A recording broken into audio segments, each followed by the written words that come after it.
4 फरवरी को लोकसभा में क्या हुआ था। प्रधानमंत्री को लोकसभा में धन्यवाद प्रस्ताव पर बोलना था, लेकिन वो नहीं आए।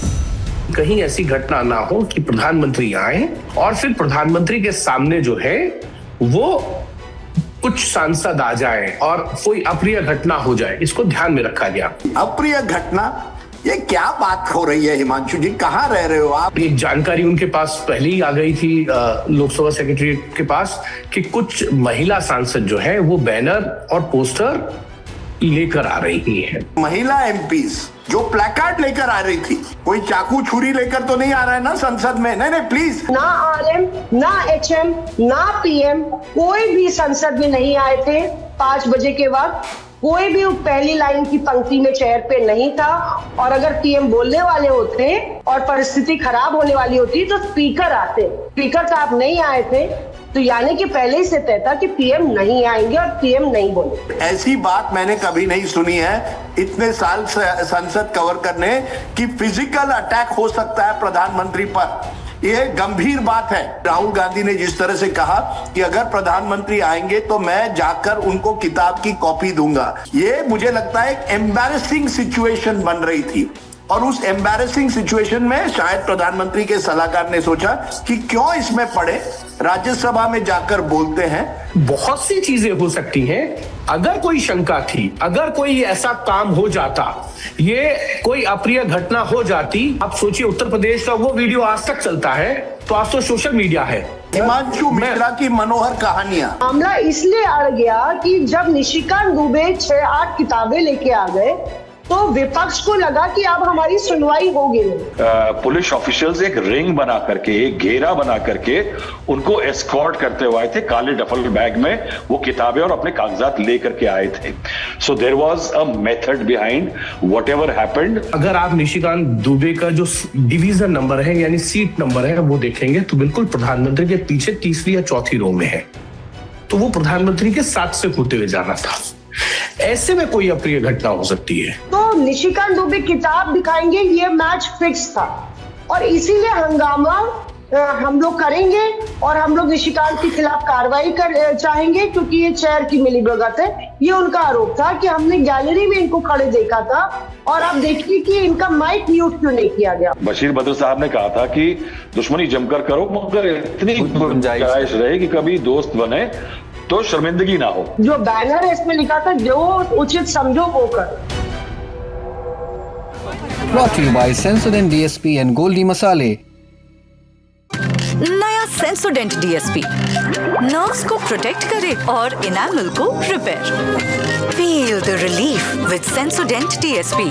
कई वर्षों से संसद में सब कुछ होता रहा, वह भी जो असंसदीय था, लेकिन ऐसी आशंका कभी जाहिर नहीं की गई कि विपक्षी सांसद प्रधानमंत्री के साथ किसी अप्रिय घटना को अंजाम दे सकते हैं। प्रधानमंत्री को 4 फरवरी को लोकसभा में धन्यवाद प्रस्ताव पर बोलना था, लेकिन वो नहीं आए। अगले दिन राज्यसभा में उन्होंने संबोधन किया, लेकिन संसद की एक परिपाटी अधूरी रह गई। आज इस पर बात होगी। साथ ही जनरल नरवणे की अनपब्लिश्ड किताब से आए राजनीतिक भूचाल पर भी। क्या नरवणे ने कोई सीमा लांघी? राहुल गांधी को वो अनपब्लिश्ड बुक कहां से मिली और राहुल को रोका गया तो निशिकांत दुबे को किताब के हिस्से पढ़ने से क्यों नहीं रोका गया?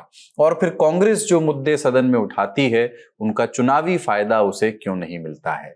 ये नेता नगरी का पहला सत्र होगा और फिर संक्षेप में मणिपुर में नई सरकार और ममता बनर्जी के सुप्रीम कोर्ट में बतौर वकील आर्ग्यू करने पर भी बात करेंगे। मैं हूं कुलदीप मिश्र और आप देख रहे हैं राजनीतिक चर्चा का साप्ताहिक कार्यक्रम नेता नगरी। गोल्डी छोले मसाले, जहाँ जाएं रिश्ते बनाएं। गोल्डी लाए हैं फ्रेश लॉक टेक्नोलॉजी जो रखे मसालों को हर समय फ्रेश। तो संसद सत्र में जो कुछ हुआ उस पर बात करने के लिए नेता नगरी के इस सत्र में हमारे साथ हैं Rajdeep Sardesai, consulting editor India today TV, Himanshu Mishra, आप एग्जीक्यूटिव एडिटर हैं इंडिया टुडे ग्रुप के साथ, राहुल श्रीवास्तव जुड़ेंगे थोड़ी देर में, न्यूज डायरेक्टर सीनियर जर्नलिस्ट, और मौसमी सिंह आप पॉलिटिकल एडिटर हैं इंडिया टुडे ग्रुप के साथ, संदीप उन्नीथन भी बाद में हमें ज्वाइन करेंगे, डिफेंस और नेशनल सिक्योरिटी एक्सपर्ट हैं वो, क्योंकि इस हफ्ते कुछ ऐसे मसले उठे जो नेशनल सिक्योरिटी से जुड़े हुए भी बताए गए। हिमांशु जी, मैं आपसे शुरू करना चाहता हूं, 4 फरवरी को लोकसभा में क्या हुआ था। भाई एक परंपरा है, संसदीय परिपाटी है कि राष्ट्रपति के अभिभाषण पर धन्यवाद प्रस्ताव पर चर्चा होती है और उसमें प्रधानमंत्री अपनी बात रखते हैं और प्रधानमंत्री लोकसभा से चुन करके आते हैं तो लोकसभा में बात रखते हैं। 4 तारीख को उन्हें लोकसभा में बोलना था। ये फैसला किन परिस्थितियों में लिया गया कि 4 तारीख को वो नहीं बोलने आएंगे, वो हमें मालूम है। जो स्पीकर ओम बिरला ने कहा वो हमें मालूम है, जो मनोज तिवारी ने कहा जो नहीं मालूम है वो बताइए। देखिए कुलदीप जी, क्योंकि जो चीजें थी स्पष्ट रूप से स्पीकर ने रख दी और पार्लियामेंट की प्रोसीडिंग में एक बड़ा अच्छा होता है कि आप जो बोले वो नियम के तहत बोले।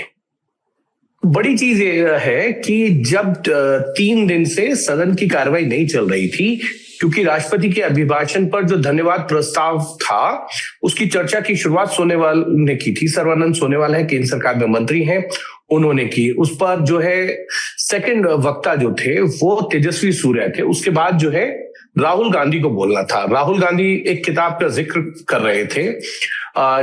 उस किताब के ऊपर एक पूरा आर्टिकल है एक मैगजीन में, उसको लेकर नियमावली के तहत जो है उनको रोका गया, बताया गया, नहीं हो पाई चर्चा, वो भी अड़े रहे। दूसरी तरफ से कहा गया ये नियमों का उल्लंघन है।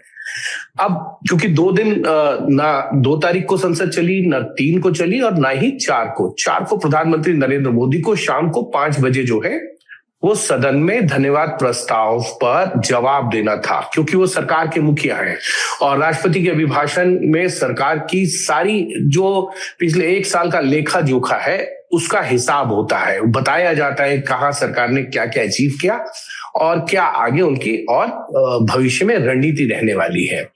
लेकिन ये सही है कि कुछ इंफॉर्मेशन जुटाई गई लोकसभा सेक्रेटेरिएट की तरफ से कि कहीं कोई अनहोनी घटना ना हो जाए। जिस तरीके से लगातार हमले हो रहे थे, किताब वर्सेस किताब चली और फिर उससे पहले रवनीत सिंह बिट्टू के साथ जिस तरीके के साथ कन्वर्सेशन हुई है वह मकर द्वार पर, उन सबको देखते हुए ये ध्यान में दिया गया कि कहीं ऐसी घटना ना हो कि प्रधानमंत्री आए और फिर प्रधानमंत्री के सामने जो है वो कुछ सांसद आ जाए और कोई अप्रिय घटना हो जाए, इसको ध्यान में रखा गया।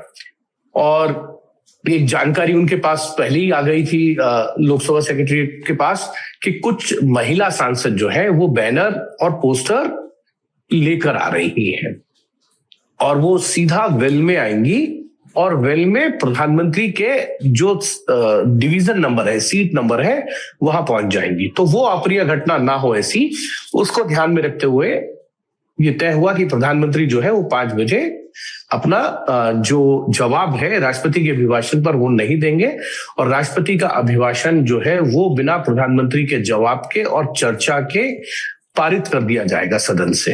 ये तय कर लिया गया। राजदीप जी, क्या ऐसा पहली मतलब ये कोई अनयूजुअल बात तो नहीं है, इसको अप्रिय घटना के तौर पर प्रचारित किया गया सत्ता पक्ष की ओर से, या स्पीकर ओम बिरला ने भी कहा कि मैंने ही कहा था कि मत आइए, और उसमें सुरक्षा का प्रश्न भी जोड़ दिया गया कि प्रधानमंत्री के लिए सुरक्षा के कंसर्न तो नहीं पैदा हो रहे थे।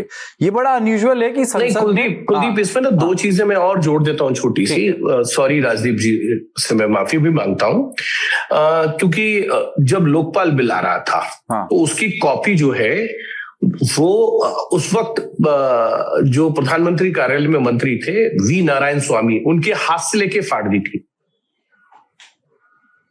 महिला आरक्षण बिल जब वाजपेयी सरकार में लेके आया जा रहा था तो उसकी कॉपी लेकर फाड़ दी गई थी। 2010 में जब महिला आरक्षण बिल लाया गया उसकी कॉपी छीन कर फाड़ी गई। और एक घटना हुई थी पुरानी संसद में 2014 और 19 के बीच में, जब पहली फर्स्ट मोदी सरकार गवर्नमेंट थी, उसमें राहुल गांधी जो है वो प्रधानमंत्री के से गले मिल लिए थे। वो अप्रिय नहीं था, वो एक जेस्चर था कि हम साथ मिलके करते हैं, लेकिन कुछ ऐसा लगा, ऐसी चीजें आई और उसके बाद जो है ये फैसला हुआ जिसका जिक्र जो है वो लोकसभा स्पीकर ने अपने वक्तव्य में किया और उन्होंने कहा कि भाई मुझे इस तरीके की जानकारी आई थी कि कुछ अप्रिय घटना जो हो सकती है, महिला सांसद हैं। अगर आप पूरा एक लॉन्ग शॉट देखेंगे लोकसभा का कार्रवाई का तो उसमें साफ दिख रहा है महिला सांसद वहां पहुंची जहां प्रधानमंत्री का डिवीजन नंबर यानी सीट नंबर है। और उनका ये कहना है कि हम निशिकांत दुबे से बात करना चाहते थे। ठीक है, लेकिन कोई भी घटना कभी भी हो सकती है। सदन के अंदर इस चीज को शायद ध्यान रख के स्पीकर ने प्रधानमंत्री को आदेश से मना किया। ठीक है, और जिस कारण से प्रधानमंत्री ने आए। और एक शॉट और आजकल सोशल मीडिया पे वायरल है, मनमोहन सिंह जो है राष्ट्रपति के अभिभाषण पर जवाब दे रहे हैं और विपक्ष के सांसद वहां जो है कागज फाड़ के वो फेंके हैं और शील्ड किया है कुछ सांसदों ने उन्हें, मनमोहन सिंह जब प्रधानमंत्री थे 2004 में। राजदीप जी, आपको ये जो दलील दी गई कि प्रधानमंत्री के ना आने की ये वजह थी क्योंकि आशंका थी, मुझे पता नहीं इंटेलिजेंस की ओर से ऐसा कहा गया कि इस तरह की आशंका कैसे बनी कि कोई अप्रिय घटना हो सकती है, या सिर्फ इस आधार पर तय किया गया क्योंकि वहां महिला सांसद थी। पर ये बात क्या पूरी तरह हजम होती है? क्योंकि विपक्ष इसमें आरोप लगा रहा है कि प्रधानमंत्री मुश्किल सवालों से बचने के लिए नहीं आए। पर प्रधानमंत्री के बारे में एक बात भी है, ये भी है कि चूंकि उनकी वाक शैली इतनी अच्छी है, भाषण कला इतनी अच्छी है, वो उसमें माहिर हैं, ऐसा इसके पहले दिखा नहीं है बहुत कि प्रधानमंत्री कहीं पर बोलने से बचे हैं। कितनी बार ही हुआ है संसद में कि शोर होता रहा है, लगातार नारे चल रहे हैं, पर प्रधानमंत्री बोल रहे हैं, कैमरा उन्हीं पर ही है और शोर के बीच उन्होंने अपना भाषण पूरा किया है। विपक्ष ने वॉकआउट भी किया है, तब भी प्रधानमंत्री बोलते रहे उसी शोर के बीच। इस बार कुछ अनयूजुअल ऐसा था। ये बात, ये जो आशंका की बात है कि अप्रिय घटना घट सकती थी, ये राजनीति के इतने लंबे राजनीति को देखने के इतने लंबे अनुभव के बाद आपके गले से उतरती है? अरे बिल्कुल नहीं। और मुझे लगता है हिमांशु जी ने भी अप्रिय घटना, ये क्या बात हो रही है हिमांशु जी, कहां रह रहे हो? आपको मैं सच्चाई बताऊं, एक दिन पहले बहुत सुनिए, 3 की शाम को ब्रेकिंग न्यूज फ्लैश आया कि प्रधानमंत्री लोकसभा में शायद अपना जवाब नहीं देंगे।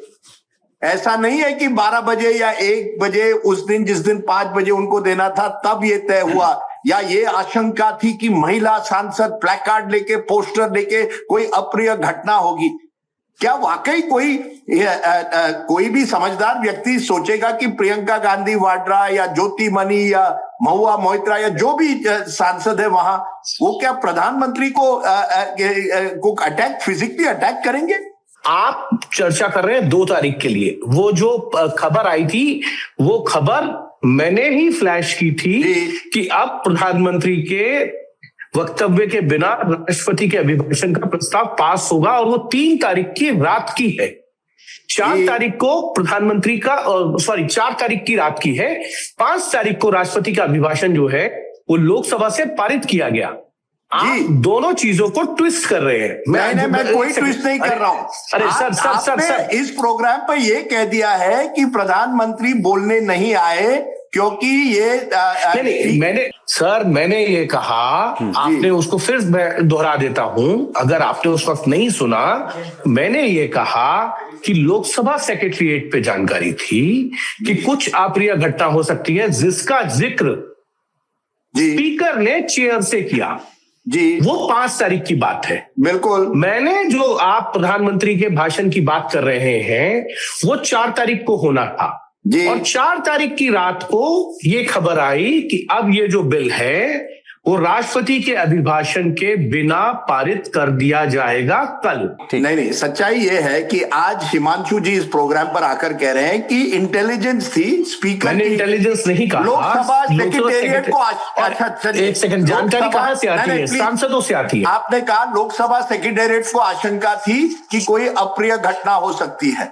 मेरा ये कहना है कि साफ है कि कोई आशंका नहीं थी, लेकिन जिस तरह से माहौल बन रहा था उसी सुबह आपको याद होगा राहुल गांधी जब वो आ रहे थे संसद में उन्होंने कहा, और ये अगर आप मेरी बात गलत माने तो गलत कहिए, लेकिन साफ उन्होंने कैमरा पर कहा कि अगर प्रधानमंत्री आते हैं और बोलते हैं तो मैं उनके पास जाकर इस नरावने की किताब की कॉपी देने वाला हूं। ये सच है या नहीं? मौसमी जी ने वो इंटरव्यू किया था तो मौसमी जी भी उस बात को दोहरा सकती है। ये उसी दिन सुबह हुआ जिस दिन शाम को हुआ। तब ये खबर चली कि शायद प्रधानमंत्री लोकसभा में आकर प्रेसिडेंट्स एड्रेस का रिप्लाई नहीं देंगे। अब एक दिन बाद स्पीकर ने क्लैरिफिकेशन दी कि आशंका थी कि कोई फिजिकल अटैक हो सकता है प्रधानमंत्री। ये सही है या नहीं? मेरी बात सही है, राइट? अब आप ये सोचिए इसका मतलब है कि आप कह रहे हैं कि महिला एमपीज जो प्लेकार्ड लेकर आ रही थी, कोई चाकू छुरी लेकर तो नहीं आ रहा है ना संसद में? नहीं, प्लीज आप हंसिए मत। स्पीकर का ये कहना कि फिजिकल अटैक होने की आशंका है, ये बहुत ही ये अपने आप में आपने कहा कुलदीप, ये ऐसी बात मैंने कभी नहीं सुनी है इतने साल संसद कवर करने कि फिजिकल अटैक हो सकता है प्रधानमंत्री पर। ये गंभीर बात है। एक मिनट, अब आप मुझे बात करने दीजिए हिमांशु जी, आपने अपनी बात रखी, प्लीज बात रखने दीजिए। आप हंसिए मत, आपको फिर ये बहुत गंभीर बात है। मैं जो आप कह रहे हैं जैसे ये कोई साधारण बात है, वर्सेस मत बनाइए, अपनी अपनी बात रखते हैं जी। जी, लोकसभा स्पीकर आकर क्लैरिफिकेशन अगले दिन देते हैं कि प्रधानमंत्री लोकसभा में नहीं आए क्योंकि आशंका थी कि कोई अप्रिय घटना हो सकती है। अब आप मुझे बताइए, कौन सेंसिबल व्यक्ति को लगेगा कि हमारे जो महिला सांसद हैं वो प्रधानमंत्री पर कोई इस तरह से अटैक करेंगे? देखिए, विपक्ष की एक रणनीति थी, अब वो सही है गलत मैं नहीं मानता, मैं उस पक्ष में हूं कि कोई पोस्टर प्लेकार्ड नहीं लाने चाहिए। ये पोस्टर प्लेकार्ड रखने की परंपरा हाउस के रूल्स के खिलाफ है, नहीं होना चाहिए। विपक्ष ने क्या तय किया कि अगर हम महिला सांसद को वहां रखे तो हमें एक तरह से वी कैन टेक उसका पॉलिटिकल एडवांटेज। देखिए, ये टिट फॉर टैट पॉलिटिक्स चल रही थी। बीजेपी ने क्या किया, निशिकांत दुबे को रखा। निशिकांत दुबे जो पूरी तरह से उनका एक पॉइंट एजेंडा होता है हर सेशन में, नेहरू गांधी फैमिली को कटघरे में रखो। वो क्या करते हैं, किताबें लाते हैं, उन किताबों से कोट करते हैं। चेयर जो है उनको पूरी तरह से रोकती नहीं है, यानी आप माहौल तैयार करते हैं। उसके बाद विपक्ष क्या करता है, पहले एक दिन पहले तो विपक्ष ने या उसी दिन मुझे लगता है विपक्ष ने स्पीकर को घेर दिया, वो पेपर फाड़ दिए। 8 एमपीज उनके 7 या 8 एमपीज उनके सस्पेंड होते हैं। उसके बाद जब 5 बज जाते हैं तब ये महिला सांसद वहां पहुंच जाते हैं प्लेकार्ड्स के साथ। मैंने कहा प्लेकार्ड्स मुझे लगता है लाना गलत है, और एक ऐसी स्थिति बना देते हैं जहां प्रधानमंत्री का बोलना असंभव है। ये कहना कि उन पर फिजिकल अटैक होना था, ये गलत है। बिल्कुल ये बात सही है कि विपक्ष प्रधानमंत्री को बोलने की अनुमति नहीं देना चाहता था, और मुझे लगता है प्रधानमंत्री या उनके जो सलाहकार, उन्हें सोचा इससे हमें कोई फायदा नहीं होगा, अगर प्रधानमंत्री को बोलना है तो वो राज्यसभा में बोलेंगे। जो हुआ, ये जो भी घटना हुई है कुलदीप, ये गलत है। मैं आपको ये बात बता दूं, 2004 में मनमोहन सिंह को इसी तरह से घेरा गया था, और जब डिबेट शुरू हुई थी, बीजेपी और अन्य पार्टियों जो विपक्ष में थे, उन्होंने मनमोहन सिंह को इस बात पर घेरा था, ये उनके 2004 की बात है, प्रेसिडेंट्स एड्रेस के बाद, कि उन्होंने लालू प्रसाद, शिबू सोरेन, तस्लीमुद्दीन, फातमी, प्रेमचंद गुप्ता, इनको मंत्री क्यों बनाया, क्योंकि उन पर कानूनी कार्रवाई चल रही है। और तब प्रधानमंत्री मनमोहन सिंह ने केवल कहा, I am laying my papers here, यानी मैं बोलने नहीं वाला हूं, बस मैं मेरी बात यही पैराग्राफ पढ़ा था उन्हें, एक पैराग्राफ पढ़ के एक पैराग्राफ करके उन्होंने कहा कि I am laying the papers on the table. मुझे लगता है ये पहली बार है कि प्रधानमंत्री बिल्कुल नहीं आए। प्रधानमंत्री को मैं ये कह सकता हूं जरूर, जो बिल्कुल मैं सहमत एक बात से हूं जो आपकी है, कि प्रधानमंत्री कुलदीप एक ऐसे व्यक्ति है, वो बोलने से बचते नहीं है। मैं नहीं मानता कि प्रधानमंत्री बोलने से बच रहे थे, लेकिन जिस तरह से माहौल बन गया था कि राहुल गांधी ने जिस तरह से कहा कि अगर प्रधानमंत्री आएंगे तो मैं जाकर उनको किताब की कॉपी दूंगा, उस कंट्रोवर्सी और जिस माहौल में ये सब हुआ, ये कोई अप्रिय घटना नहीं होने वाली थी। ये मुझे लगता है एक एम्बैरेसिंग सिचुएशन बन रही थी, और उस एम्बैरेसिंग सिचुएशन में शायद प्रधानमंत्री के सलाहकार ने सोचा कि क्यों इसमें पड़े, राज्यसभा में जाकर बोलते हैं। वहां तो खड़गे जी और अन्य नेताओं को पूरा समय दिया गया है, विपक्ष भी वहां कमजोर है, वहां पूरी चांस मिलेगा। मुझे तो डाउट इस बात से केवल है, ये डिबेट क्यों हो रही है कि क्या जरूरत थी लोकसभा स्पीकर को अगले दिन कहने की कि प्रधानमंत्री नहीं आए क्योंकि आशंका थी कि कुछ अप्रिय घटना हो सकती है, क्या फिजिकल असॉल्ट हो सकता है। You are speaker of the house, क्या आपको अपने एमपीज पर, जो आपके सदस्य है, ये शंका है कि वो फिजिकली अटैक करेंगे किसी को? I mean I am surprise with Om Birla. Om Birla पर सवाल उठने चाहिए कि आप क्या केवल वहां ये are you advocate for prime minister Modi? क्या आप उनके वकील हैं या आप लोकसभा के स्पीकर हैं? और अगर आपके पास ऐसी आशंका है तो कोई ठोस सबूत पेश करिए। इस तरह से I think you see speaker has lost the confidence of the opposition after this. पूरी तरह से डेप्यूटी स्पीकर तो है ही नहीं, इलेक्शन भी नहीं हुए उसके। But this is I think the problem is not the prime minister in this instance. और प्राइम मिनिस्टर अगर या तो प्राइम मिनिस्टर ऑफिस के इशारे पर ओम बिरला ऐसे बोले हैं या गृह मंत्री के इशारे पर, ये तो केवल स्पेक्यूलेशन हो सकती है। लेकिन I think the role of the speaker in this entire episode is very very sorry. फिर वो टिट फॉर टैट में आप विपक्ष को ब्लेम करें, निशिकांत दुबे को ब्लेम करें, ये तो चलता रहेगा। But speaker is a neutral umpire, और न्यूट्रल अंपायर ने मुझे लगता है अपनी जिम्मेदारी नहीं निभाई। दो घटनाएं हैं। एक, उत्तर प्रदेश विधानसभा की वो शर्मसार करने वाली घटना जिसको आज भी हम सब देखते हैं कि माइक किस तरीके से चले थे वहां। ये बिल्कुल उखाड़ के मारे थे। मैं गलत नहीं कह रहा राजदीप जी, बिल्कुल सही। और दूसरा, लोकसभा के अंदर प्रधानमंत्री ने इसी लोकसभा में, नई लोकसभा में राष्ट्रपति के अभिभाषण पर ही चर्चा के दौरान जवाब दे रहे थे, तब कांग्रेस के ही सांसद प्रधानमंत्री की चेयर के पास आके नारेबाजी कर रहे थे और हिबी हेडन को उन्होंने पानी का गिलास पकड़ाया, ये कहते हुए कि गला थक गया होगा, पानी पी लीजिए। ये भी सत्य है। और तीसरी चीज कि राहुल गांधी या कोई उनको जवाब नहीं दे पाते प्रधानमंत्री। लोकसभा की प्रोसीडिंग में एक चीज है, क्योंकि आप बहुत लंबे दशक से कर रहे हैं, हम तो आपको देख देख के सीख के आए हैं राजदीप जी। यहाँ लोकसभा में प्रधानमंत्री के अभिभाषण के बाद, जवाब के बाद, ना सिर्फ राष्ट्रपति के अभिभाषण पे या किसी भी बिल पर या किसी भी चर्चा के बाद आप क्यूरी नहीं कर सकते, कोई सवाल नहीं हो सकता, लेकिन राज्यसभा में हो सकता है जी, वो भी चेयर की परमिशन से जी। तो ये कहना कि प्रधानमंत्री आए नहीं, क्यों नहीं आए? नहीं, अब अगर मैंने प्रधानमंत्री मैंने स्पीकर के रोल पर सवाल उठाया, उनका कहना कि कोई फिजिकल अटैक होगा, बस उस पर ही मैंने सवाल उठाया। सर मैं वही कह रहा हूं, मैंने कोई दूसरी चीज नहीं कही सर, आप सुन लीजिए। मैंने ये कहा कि जब कोई जानकारी हो, अब वो लोकसभा सेक्रेटरीट के पास कैसे आई, किसने दी, कोई सांसद उनसे मिला स्पीकर से या किसी लोकसभा सेक्रेटरीट के व्यक्ति, बहुत सी चीजें हो सकती हैं। अगर कोई शंका थी, अगर कोई ऐसा काम हो जाता, ये कोई अप्रिय घटना हो जाती, तो वो जो वीडियो है ना, जो आजकल डिजिटल मीडिया, आप सोचिए उत्तर प्रदेश का वो वीडियो आज तक चलता है, तो आज तो सोशल मीडिया है। क्या अच्छा ठीक है, मनोहर कहानियां, हिमांशु मिश्रा की मनोहर कहानियां। सर मैं मनोहर कहानियां नहीं, मैंने आपको एग्जांपल दिए इस पे। हिमांशु जी आपको, सर मैंने लौट कर आता हूं, एग्जाम्पल को लेकर आप आज की बात नहीं कर सकते। इसकी जो ऑप्टिक्स है मौसमी जी की, अगर नरवणे की अनपब्लिश्ड किताब, जिसको मुझे पता नहीं राहुल गांधी कहां से उसकी एक कॉपी छपवा करके ले आए, आपके पास बेहतर कहानी होगी, उसका हार्ड बाउंड कवर के साथ वो उस प्रधानमंत्री को देते हुए नजर आते, तो राजनीतिक तौर पर एक खराब ऑप्टिक्स में तो प्रधानमंत्री दिखाई देते। मेरा ये कहना है कि प्रधानमंत्री के लिए सिचुएशन एम्बैरेसिंग हो जाती है या प्रधानमंत्री के लिए सिचुएशन डेंजरस हो जाती है।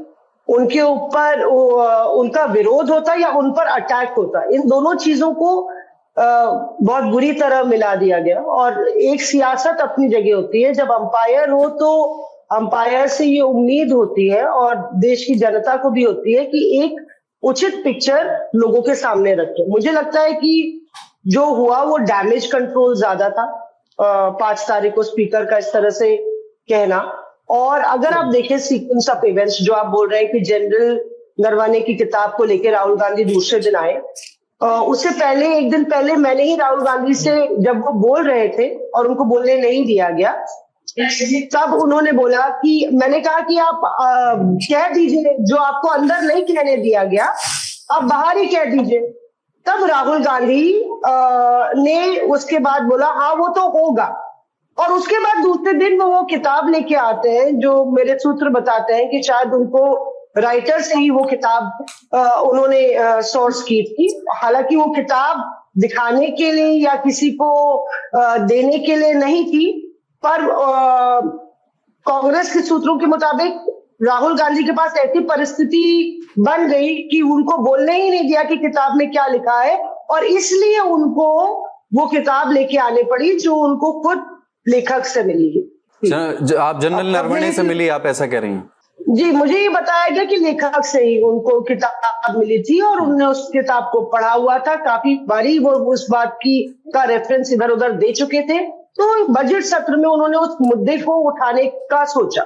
दरअसल कुलदीप, ये है कि किसी ने भी ये कल्पना नहीं की थी, सत्ता पक्ष में और शायद विपक्ष में भी, राहुल गांधी की टीम से भी, कि राहुल गांधी 50 मिनट तक उसी लाइन पर अड़े रहे जो लाइन को कोट करना है। अमूमन इंसान नेता जो है आगे बढ़ जाता है कि मुझे बोलने नहीं दिया जाएगा, और वो सिचुएशन, ऐसी परिस्थिति बन गई जब बार बार 3 एडजर्नमेंट्स हुए, दूसरे दिन चली गई वो स्थिति, और वो स्थिति धीरे धीरे सरकार के हाथ से बाहर होते हुए नजर आई, क्योंकि राहुल गांधी ने पूरा स्टेज ले रखा था।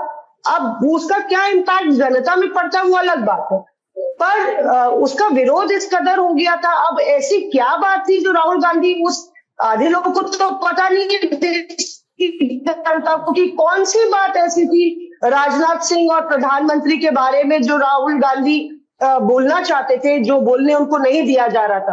तो राहुल गांधी ने उसको बतौर दूसरे दिन भी बुनाया और वो किताब लेके आ गए। उसके बाद सवाल, मामला इसलिए अड़ गया कि जब निशिकांत दुबे 6-8 किताबें लेके आ गए तो विपक्ष को लगा कि अब हमारी सुनवाई होगी नहीं, और जिस शब्दावली का निशिकांत दुबे ने इस्तेमाल किया वो किताबों को दिखाते हुए, अय्याश, मक्कार, ये सब जो मेरे ख्याल से वो एक्सपंज भी हो गया है, जिस शब्द में वो हिमांशु करेक्ट करेंगे, बस, लेकिन जिस शब्दावली का उन्होंने इस्तेमाल किया वो कांग्रेस को बिल्कुल नागवार गुजरा, और वो स्पीकर के पास जाते हैं, कांग्रेस के सांसद स्पीकर के चेंबर में जाते हैं और एक हीटेड डिस्कशन होता है सत्ता पक्ष और विपक्ष के बीच में।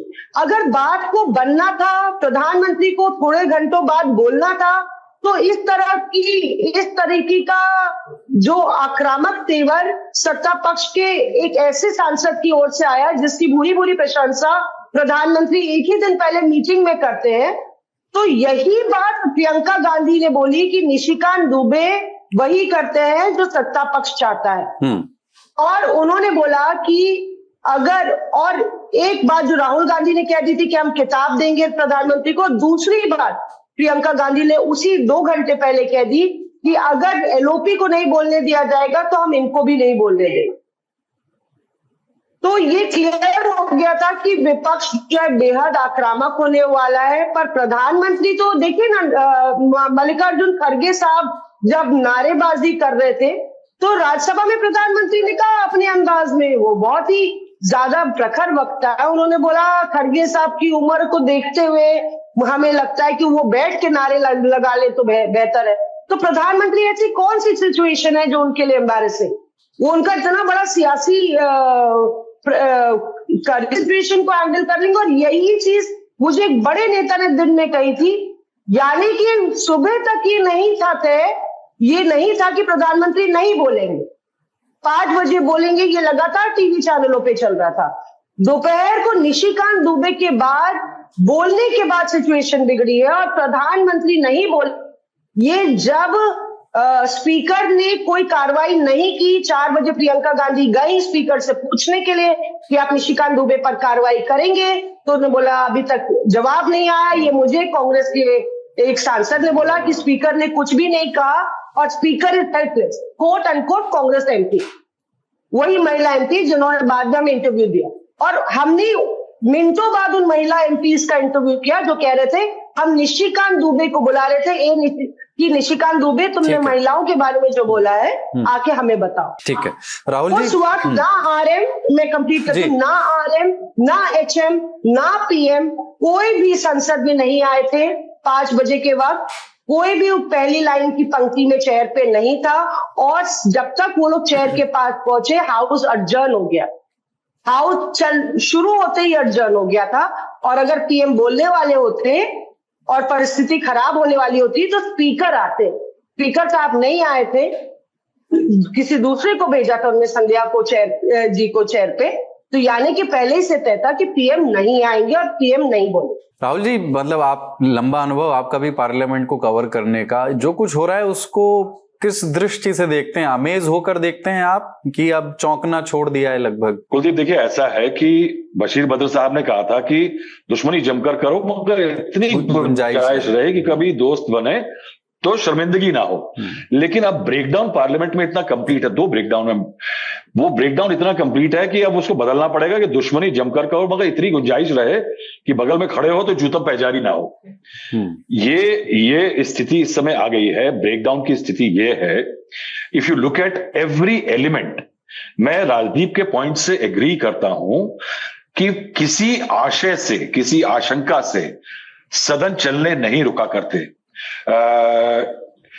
एक गवर्नमेंट और एक स्पीकर के होते ऑपोजिशन कह सकता है कि मुझे डर है, मुझे आशंका है, मगर a speaker can not say that the prime minister ने अपना एड्रेस कैंसिल कर दिया because there was a threat from the opposition.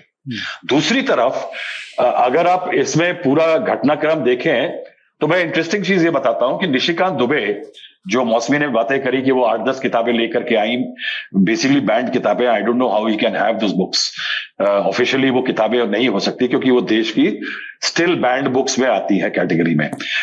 लेकिन जब वो किताबें लेकर के आए तो ये प्लान था, और जो पार्लियामेंट में थे वो आपको बताएंगे कि पुलिस ऑफिशियल्स एक रिंग बना करके, एक घेरा बना करके उनको एस्कॉर्ट करते हुए आए थे। काले डफल बैग में वो किताबें और अपने कागजात लेकर के आए थे।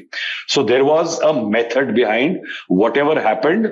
ये सिर्फ इंडिविजुअल एमपी ने नहीं किया, इसकी इत्तला सुरक्षा कर्मियों तक थी कि वो ऐसे आएंगे तो उनके ऊपर कोई हमला ना हो या कोई उन पे आरोप ना लगाए, कोई चिल्ला चिल्ली ना हो, सीन क्रिएट ना हो, इसलिए वो एस्कॉर्ट में आए।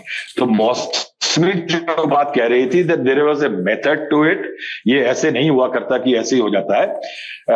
Nishikant Dubey has emerged as a proper Rahul Gandhi Congress party better. बहुत सारे लोग जो बीजेपी में या सत्ता पक्ष में नहीं बातें जो बोलते, वो निशिकांत दुबे अपनी रिसर्च और अपने उससे जाकर के वो बोलते हैं। दूसरी बात जो मैं कहूंगा कि अगर आप इस पूरे सेशन के अभी तक के प्रोसीडिंग को देखें तो मैं जैसे कहता हूं ना कि demise of the member of parliament वो अब कंप्लीट है। मेंबर ऑफ पार्लियामेंट एक समय पे क्या होता था कुलदीप, मैंने देखा पार्लियामेंट में, आई स्टार्टेड कवरिंग लोकसभा इन 1996 के समय में क्या होता था कि नरसिम्हा राव थे और तब भी एक स्ट्रेंथ थी गवर्नमेंट के अंदर, मगर एमपी खड़े होकर के अपनी बात बोल सकता था। लेकिन फिर रीजनल पार्टियों का दौर आया जिसमें क्या होता था कि एक पार्टी के एमपी, 4 एमपी हैं, 2 एमपी हैं, वो लोकसभा में है, उसका बटन होता था तमिलनाडु में या किसी एक राज्य में, वहां उसका नेता एक डिस्ट्रक्ट बटन दबाता था कि बटन दबाया और बटन दबाते ही हाउस की प्रोसीडिंग्स खराब हो गई। लेकिन अभी अगर आप देखें तो पार्लियामेंट्री पार्टी में बहुत तारीफ हुई कि एक इंडो यूएस न्यूक्लियर डील महान हो गई है, मगर बीजेपी के दोनों सदनों के अगर मैं 350 एमपीज को अगर मिला लूं तो उनमें से मुझे अगर कोई 5 लाइनें इस डील पे कि एक ऐतिहासिक डील हो गई है इससे आगे बता दे तो मैं आश्चर्य में आऊंगा। They do not have any clue. एक member of parliament ruling party का अपनी एक ऐतिहासिक डील के बारे में उसकी जानकारी ना होना, एक पॉइंट। दूसरा, कभी भी कोई बड़ा ऐतिहासिक डिप्लोमेटिक इंटरनेशनल या कोई इंटरवेंशन होता था भारत सरकार द्वारा, वो उसकी तुरंत स्टेटमेंट संबद्ध मंत्री, डिफेंस मिनिस्टर या आपका फॉरेन मिनिस्टर या कॉमर्स मिनिस्टर दिया करते थे। ये एक ट्रेडिशन था पार्लियामेंट का। नाउ अभी अगर आप देखें तो इस बारे में सदन को जानकारी इतनी बड़ी यूएस डील हो गई, अगर इंडो यूएस डील, तो उस पे एक महज पीयूष गोयल का छोटा स्टेटमेंट है, which does not have the entirety of the deal.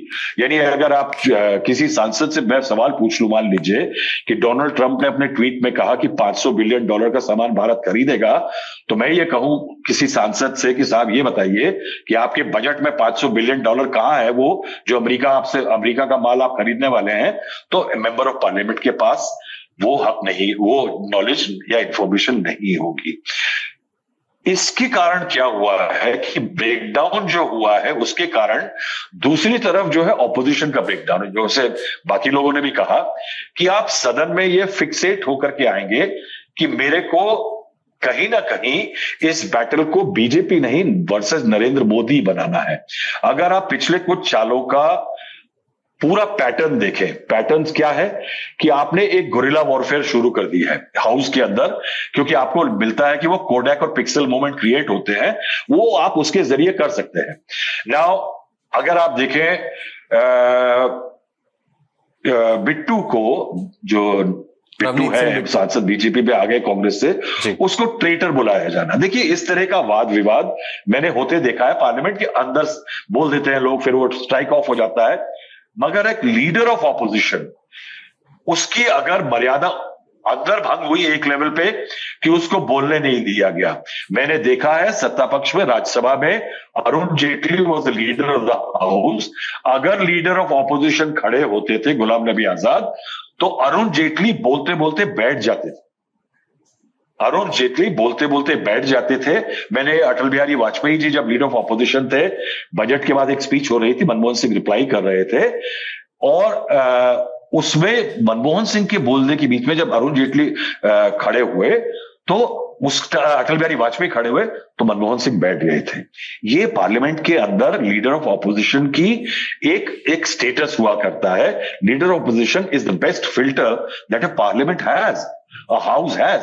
वो अंदर नहीं बोलने देंगे, मगर दूसरी तरफ वही लीडर ऑफ ऑपोजिशन बाहर आकर के एक अपने एक्स सांसद को या अपनी पार्टी के नेता को बोल रहा है कि तुम गद्दार हो। देखिए गद्दार, दिस इज हाउ अ गद्दार लुक्स लाइक, अ ट्रेटर लुक्स लाइक। अब 2024 के अगर चुनाव ले लें, तो उसमें 76 दल बदलों को दोनों पार्टियों ने, बीजेपी कांग्रेस ने टिकट दिए। 76 में से कांग्रेस ने 33 को दिए थे, जनता ने उनमें से 56 को हरा दिया।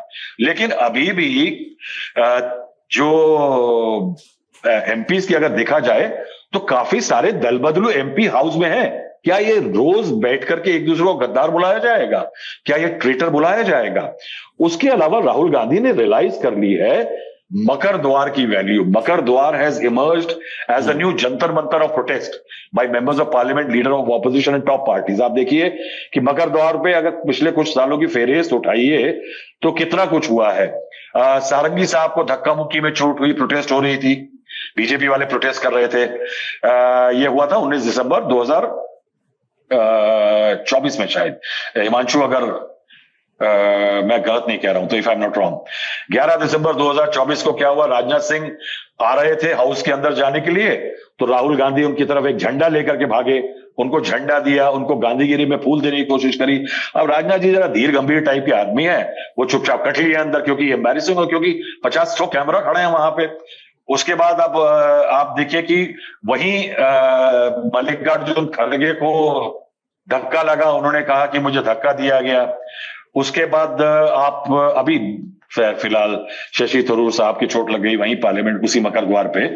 लेकिन मैं ये कहूंगा कि आप देखिए कि किस तरह की पिच्ड बैटल पार्लियामेंट के अंदर चल रही है, कि किस तरह से बोथ सत्ता पक्ष, चेयर और विपक्ष तीनों कंट्रीब्यूट कर रहे हैं एक डिक्लाइन और डिमाइस के लिए पार्लियामेंट्री डेमोक्रेसी के। क्योंकि आप देखिए निशिकांत दुबे ने 8 किताबों के एक्सर्प्ट पढ़ डाले। अगर चेयर पे बैठे हुए थे लालता साहब थे, somebody was there, KP Lalta है, somebody was there, और वो बोलते रह गए। टेनिटी साहब बैठे हुए थे, सॉरी, तो केपी टेनिटी साहब बैठे हुए थे, वो कहते रह गए कि स्पीकर ने, अध्यक्ष जी ने रूलिंग दी है चेयर से कि किताबों के एक्सर्प्ट नहीं पढ़े जा सकते, मगर वो पढ़ गए। नाउ उसके बाद अब प्रधानमंत्री जी का भाषण, प्रधानमंत्री ने अपने कॉइन पे मौका देखते हुए अपनी तरफ से अटैक कर दिया कि गांधी जी का सरनेम चोरी हो गया गुजराती का। लेकिन मैं आपको एक बात बताता हूं कि हाउस के अंदर उस दिन जिसकी बात कर रहे हैं कि हमला होने की, एक तो वो PM should be the most protected entity in parliament. जब वो अंदर भी गुजरते हैं ना, हिमांशु ने देखा है, राजदीप ने भी देखा है कि एक सदन से दूसरे सदन में जाते हैं, सेंट्रल हॉल से जब गुजरते हैं तब भी एसपीजी उनके पास सूती है। तो इट इज थोड़ा सा अचकचा है कि चेयर कह रही है कि प्रधानमंत्री के ऊपर हमला हो सकता था, मगर ये था कि निशिकांत दुबे डेफिनेटली एक टारगेट थे। निशिकांत दुबे टारगेट थे। निशिकांत दुबे पहले तो जब दो सांसद ज्योतिमणि और आई थिंक वर्षा गायकवाड़ जब आगे बढ़ी हैं बैनर पोस्टर लेकर के, तो वो पीछे से खिसके, उसके बाद वो कॉरिडोर में खड़े थे। इनफैक्ट उनके साथ दो बीजेपी के और सांसद थे, उनसे उनकी बातचीत जब होती, उन्होंने इन महिलाओं को आते देखा तो उनको दो सहयोगियों ने उनको कहा कि भैया ऐसा है, यहां पे तुम्हारे लिए खतरा है, कुछ भी महिला वाला इश्यू हो जाएगा, आप भाग खड़े हो। तो वो जो एमपीज के लिए एग्जिट है उससे नहीं, दूसरे एग्जिट से निकल के भागे हैं। Now this is a very bizarre condition कि आपको इतनी बड़ी डील के बारे में सांसदों को जानकारी नहीं है, सांसदों का वजूद नहीं बचा है, स्पीकर कह रहा है कि पीएम को खतरा है, विपक्ष का नेता खड़े होकर के सिर पे फिक्रे कस रहा है। Is this the kind of parliamentary democracy that our forefathers had envisioned? I think मुझे यहाँ पे अब अचरज होना बंद हो चुका है। मतलब ये जहां मेरा सवाल मेरा खत्म होता था, आपने जवाब वहीं छोड़ा है। पर राजदीप जी, एक बात है कि ये जो बात राहुल गांधी कह रहे हैं ना, अभी जो बैनर हम तस्वीरों में दिखा भी रहे थे, विपक्ष का प्रदर्शन जिसमें वो कह रहे हैं कि प्रधानमंत्री कॉम्प्रोमाइज्ड हैं, उसमें 2-3 मसले हैं जिसमें जनरल नरवणे की किताब भी है, ट्रेड डील को लेकर के अभी बहुत स्थिति स्पष्ट नहीं है, साझा बयान आना बाकी है। हमें ये मालूम नहीं है कि अमेरिकन एग्रीकल्चरल प्रोडक्ट्स भारत में बिकेंगे, कौन से बिकेंगे तो उन पर क्या ड्यूटी लगेगी, वो स्पष्टता भी नहीं है। विपक्ष कह रहा है कि इसमें एक लैक ऑफ क्लैरिटी है, क्योंकि अमेरिकी कृषि मंत्री और व्हाइट हाउस की प्रवक्ता दोनों ये बात कह रहे हैं कि इंडियन मार्केट जो है खुल गया है। लेकिन ये बात कहना कि प्रधानमंत्री कॉम्प्रोमाइज्ड हैं, ये थोड़ा सा एग्जैजरेशन है। और क्या जैसे रफाल का मुद्दा एक चुनाव से पहले हमने देखा था, वो भी प्रधानमंत्री पर एक निजी किस्म के उनकी व्यक्तिगत छवि पर हमले की कोशिश थी चुनाव से पहले, पर इलेक्टोरली वो मुद्दा भी फेल रहा। प्रधानमंत्री को पर कॉम्प्रोमाइज होने का आरोप लगाना, पार्टी पर नहीं एक व्यक्ति पर, इस एक मसले को लेकर के, इसकी इलेक्टोरल स्वीकार्यता होगी? आपको लगता है कि ये कोई, हम कई बार इस तरह की चर्चाएं करते हैं कि कांग्रेस जिन इश्यूज को पिक करती है और जिनको वो अपने एजेंडा में पॉपुलराइज करने के लिए पिक करती है कि ये हमारा मुख्य मुद्दा है, ये हमारे नारे हैं, उसमें कई बार चूक होती है। ये उसी सीक्वेंस में नहीं लगता नारा? बिल्कुल। देखिए कुलदीप, जिस तरह से मैंने कहा ना, स्पीकर जिस तरह से मोदी जी के बचाव में आए और ये आरोप एक तरह से लगाया कि मोदी असॉल्ट किया जा सकता है, ये आशंका जताई, उसी तरह से राहुल गांधी का कहना कि प्रधानमंत्री अमेरिका के सामने घुटने टेक कर कॉम्प्रोमाइज हुए हैं, ये इसी राजनीति का है, आशंका की राजनीति, डर की राजनीति। अरे ट्रेड डील के डिटेल्स भी नहीं आए हैं और आपने कह दिया कि प्रधानमंत्री कॉम्प्रोमाइज हो गए, कि प्रधानमंत्री सरेंडर हो गए। ये जो एग्जैजरेशन की राजनीति है कि बड़ी बड़ी बात, एक तरह से लोगों को एक क्या कहते हैं, एक आशंका फैलानी कि कुछ ना कुछ गलत होगा, कहीं ना कहीं प्रधानमंत्री ने डोनाल्ड ट्रंप के साथ कोई डील कर दी है क्योंकि एप्स्टीन फाइल्स के बारे में कुछ बातें हैं, या अडानी जी को अमेरिकी कोर्ट्स के सामने लाया गया है। ये जिस तरह की राजनीति हो रही है, ये फैक्ट बेस्ड राजनीति नहीं है। अब this is not a fact, ये तत्व पर राजनीति आजकल नहीं होती है। ये डर कैसे फैलाना, आशंकाएं कैसी फैलानी है, एक दूसरे का कैरेक्टर असैसिनेशन कैसे करना है, चरित्र हरण कैसे करना है, इस पर होती है।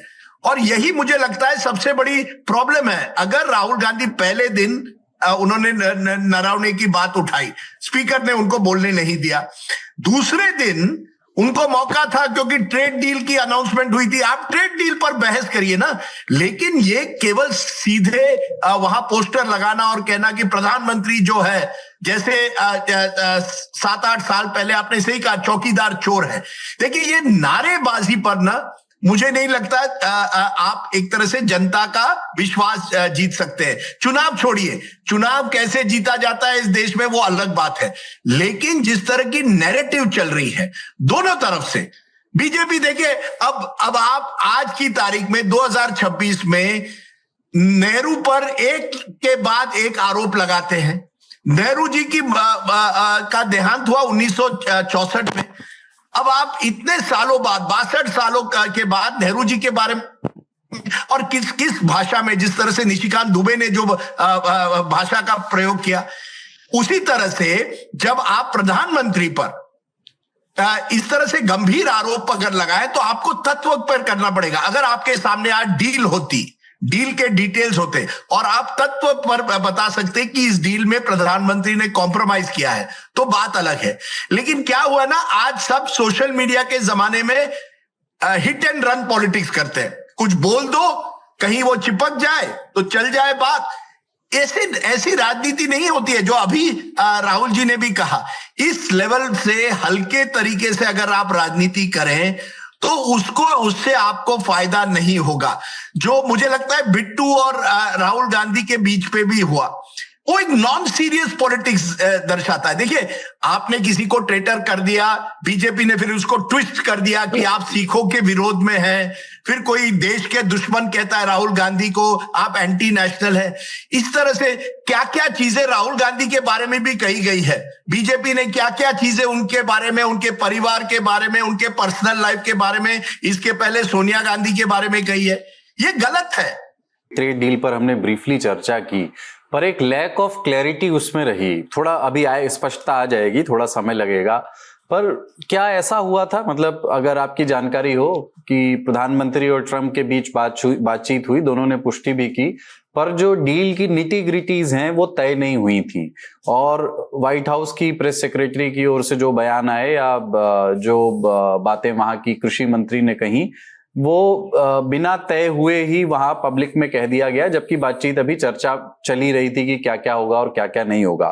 क्योंकि कोई भी सरकार हो, उस पार्टी से दलगत मसले से अलग कह करके भारत की राजनीति में किसानों की संख्या जितनी है और उनका राजनीति पर असर जैसा है, हमने हाल ही में एक बड़ा फार्मर्स प्रोटेस्ट देखा, जिसके बाद नरेंद्र मोदी की सरकार को, जो आमतौर पर अपने फैसलों को लेकर सख्त और अडिग मानी जाती है, अब 3 कानून वापस लेने पड़े।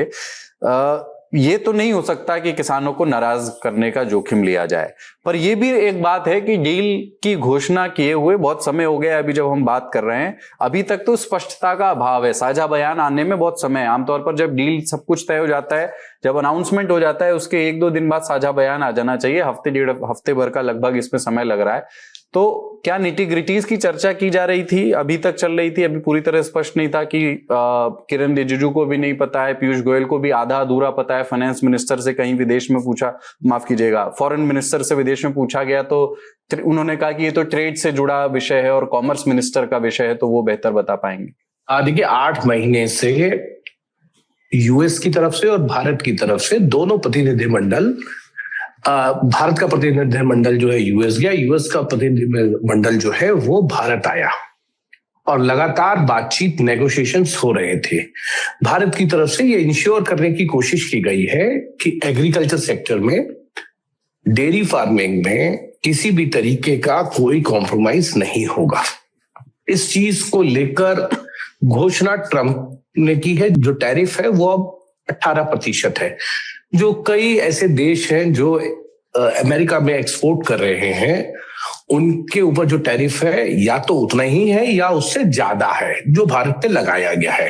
भारत जो है क्रूड ऑयल, वो जिन कंट्रीज पे सैंक्शन नहीं है तेल खरीदने का, उनसे खरीद सकता है। ये है जो हमको अभी तक जानकारी है। वो जानकारी ये है कि सोमवार तक यूएस की तरफ से कोई एक प्रतिनिधिमंडल आएगा, फाइनल ड्राफ्ट के ऊपर बातचीत होगी और ज्वाइंट स्टेटमेंट जो है अगले हफ्ते में, जल्द से जल्द, हो सकता है सोमवार को ही, मंगलवार या बुधवार तक ज्वाइंट स्टेटमेंट आ जाएगा। उसके बाद जो है कैबिनेट से क्लियरेंस मिलने के बाद जो है इस डील पे साइन हो जाएंगे। राजदीप जी जो अब कह रहे थे या राहुल जी ने कहा, मैं उसमें एक दो लाइन कह के संक्षेप करता हूँ। हाँ। संक्षेप में ही, क्योंकि राजदीप जी ने ये कहा कि जो हुआ कैसे निशिकांत दुबे टारगेट हो सकते थे। अगर निशिकांत दुबे तक अपोजिशंस के विपक्ष के सांसदों को जाना था, अगर आप निशिकांत दुबे का जो डिवीजन नंबर है यानी सीट नंबर है वो देखेंगे तो बिल्कुल प्रधानमंत्री के पीछे तीसरी या चौथी रो में है, तो वो प्रधानमंत्री के साथ से होते हुए जाना था। ऐसे में कोई अप्रिय घटना हो सकती है, ये नहीं कि प्रधानमंत्री को ही टारगेट करना है, कोई भी घटना हो और उस वक्त सदन में अगर प्रधानमंत्री मौजूद होंगे तो संदेश गलत जाएगा। और ये एक जो है वो मीडिया, सोशल मीडिया का जमाना है, डिजिटल मीडिया है, चीजें तेजी से वायरल होती है, जिसका जिक्र मैंने कहा 96, 95 का है। वो राहुल जी उससे बेहतर जानते हैं, क्योंकि मैं तो जब का है तो हम लोग तो 10वीं और 11वीं कक्षा में पढ़ते थे, और जब वो यूपी के सदन में माइक चले थे वो दृश्य आज भी दिखाए जाते हैं।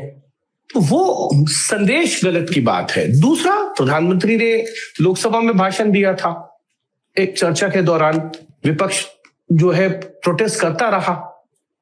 अब वो जानकारी क्या थी, किस आधार पर स्पीकर ने प्रधानमंत्री को कहा कि आप सदन में मत आइए, कोई भी अप्रिय घटना हो सकती है, ये तो स्पीकर के पास जानकारी होगी। इसको ना आप जानते हैं, ना मैं जानता हूं, ना राजदीप जी जानते हैं। मौसमी जी, एक हमने वो अंदर की हलचल तो देखी, मतलब संसद सदन के भीतर क्या क्या हुआ, पर ऐसे मौकों पर पार्लियामेंट कवर करने वाले रिपोर्टर्स बाहर से भी कई बार खबरें जुटाने की कोशिश करते हैं। मुझे पता नहीं कि उसमें से कितनी बातें आप साइट करते हुए, कोट करते हुए, ऑन रिकॉर्ड वाली बता सकती हैं कि फला एमपी ने मुझसे ये बात कही कान में आके, लेकिन जो भी आप इशारों में ही बताना चाहें, बाहर का माहौल कैसा था? ये एक बात ये जरूर है कि थोड़ा तनावपूर्ण माहौल जरूर था, और जिस तरीके से निशिकांत दुबे जो बोल के गए थे उसको लेके खास तौर से कांग्रेस के सांसद बहुत उत्तेजित थे। मुझे ये भी मालूम है कि राहुल गांधी ने फ्लोर कोऑर्डिनेशन के लिए अभिषेक बैनर्जी और अखिलेश यादव से पर्सनली बात की थी। तभी आप देखेंगे कि राहुल गांधी के पहले जब टीएमसी के सांसद विरोध कर रहे थे और वेल में घुसे हुए थे और नारेबाजी कर रहे थे दिल्ली पुलिस के खिलाफ, अमित शाह के खिलाफ, तो जैसे ही राहुल गांधी का नाम बुलाया जाता है, टीएमसी के कल्याण बैनर्जी अमित शाह के पास जाते हैं, नारेबाजी करते हैं और कुछ देर बाद बैठ जाते हैं।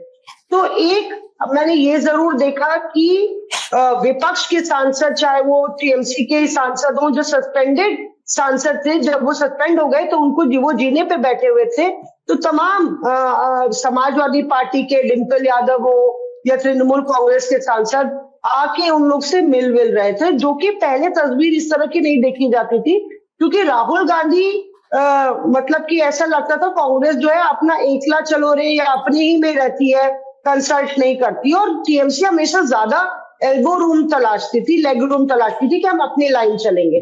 लेकिन ममता बनर्जी के दिल्ली आने से ये असर मैंने देखा कि एक विपक्ष में कोऑर्डिनेशन था, यहां तक कि जब प्रधानमंत्री बोलने वाले थे उसी से थोड़ी देर पहले अभिषेक बैनर्जी सुप्रीम कोर्ट से शायद संसद आए थे, तो मैंने अभिषेक बैनर्जी से बाहर पूछा था कि क्या होने वाला है, मतलब, तो उन्होंने बोला था थोड़ा सस्पेंस रहने दीजिए, पीएम बोलेंगे नहीं बोलेंगे, आप बोलने देंगे कि नहीं बोलने देंगे, तो उन्होंने बोला थोड़ा सस्पेंस रहने दीजिए। और एक कांग्रेस की एमपी से हमने पूछा, तो वो हमने कहा कि आप लोग इतना उत्तेजित क्यों हो गए, तो उन्होंने बोला कि निशिकांत दुबे ने जो बोला उससे पहले मैंने देखा कि निशिकांत दुबे, अभी उनका आरोप था, पर ये एक डिस्ट्रस्ट की स्थिति तो है ही आपस में कि गैलरी में निशिकांत दुबे, किरण रिजिजू और टेनेटी जो चेयर पर थे वो आपस में बात कर रहे थे, तो निशिकांत दुबे किताब दिखाएंगे, ये मैच फिक्स था, और इसीलिए हंगामा हम लोग करेंगे और हम लोग निशिकांत के खिलाफ कार्रवाई चाहेंगे, क्योंकि ये चेयर की मिलीभगत है। ये उनका आरोप था कि हमने गैलरी में इनको खड़े देखा था, और आप देखिए कि इनका माइक म्यूट क्यों नहीं किया गया। उनकी ये शिकायत थी कि अगर राहुल गांधी का माइक बंद कर दिया जाता है तो निशिकांत जो शब्दों का इस्तेमाल कर रहे थे उनका माइक म्यूट नहीं होता।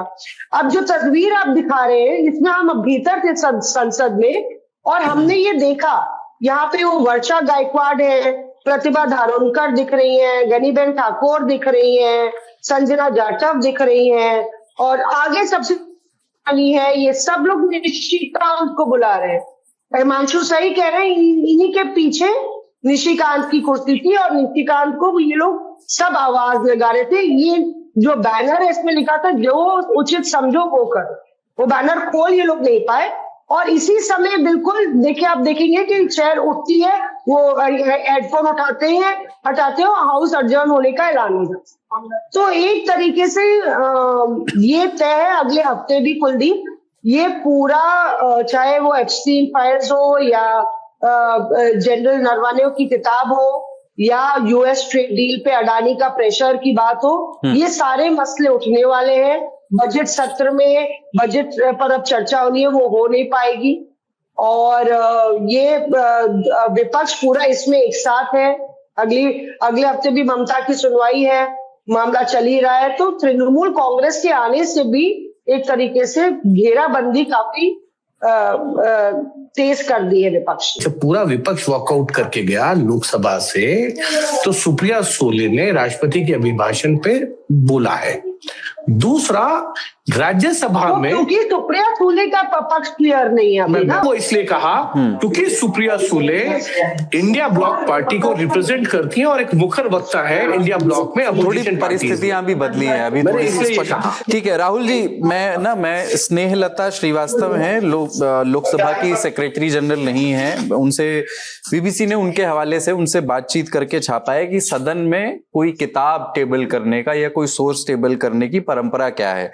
तो वो कहती हैं कि अगर कोई भी चीज न्यूज़पेपर या किताब पढ़ी जाए तो उसे प्रमाणित करने के लिए सेक्रेटरी जनरल और टेबल ऑफिस को देना होता है, टेबल करते वक्त बताना होता है कि वो उसे प्रमाणित भी कर रहे हैं। ये पहले से एक परंपरा रही है जिसका पालन नहीं किया जा रहा है। किसी भी पेपर को पढ़ने से पहले एडवांस में लोकसभा में देना होता है ताकि पेपर आधारित प्रक्रिया पूरी हो जाए और सारे सदस्यों को वो मिल जाए और फिर उसके अंश को सदन में पढ़ा जा सकता है, उस पर चर्चा हो सकती है। और कभी कभी त्वरित प्रतिक्रिया में गलत जानकारी फैल सकती है और उससे बचने की परंपरा ये रही है कि जहां तक कि लोकसभा की हैंडबुक में इसका जिक्र है और इसे अनुमति देने की जो बात है तो ये नियम 389 के तहत स्पीकर के पास ये अधिकार है जिस पर सवाल नहीं किया जा सकता। तो स्पीकर जो है अगर किसी भी बुक को अनुमति दे सकते हैं और रोक भी सकते हैं, थोड़ा प्रायर बताना होता है ताकि वो सभी को, लेकिन इसका पालन तो किसी भी सूरत में किया नहीं जाता। आपने देखा होगा कई और सांसदों ने भी कुछ निकाल करके पढ़ने की कोशिश की, चेयर से कई बार टोका गया पर वो पढ़ गए, या लोकसभा या सत्ता पक्ष की ओर से पेश किया निशिकांत दुबे ने और वो किताबों का बोरा लेकर के आए। राहुल गांधी नरवणे की किताब पढ़ना चाहते थे तो लोकसभा स्पीकर ने कहा कि जो आप बोल रहे हैं उसको प्रमाणित कीजिए।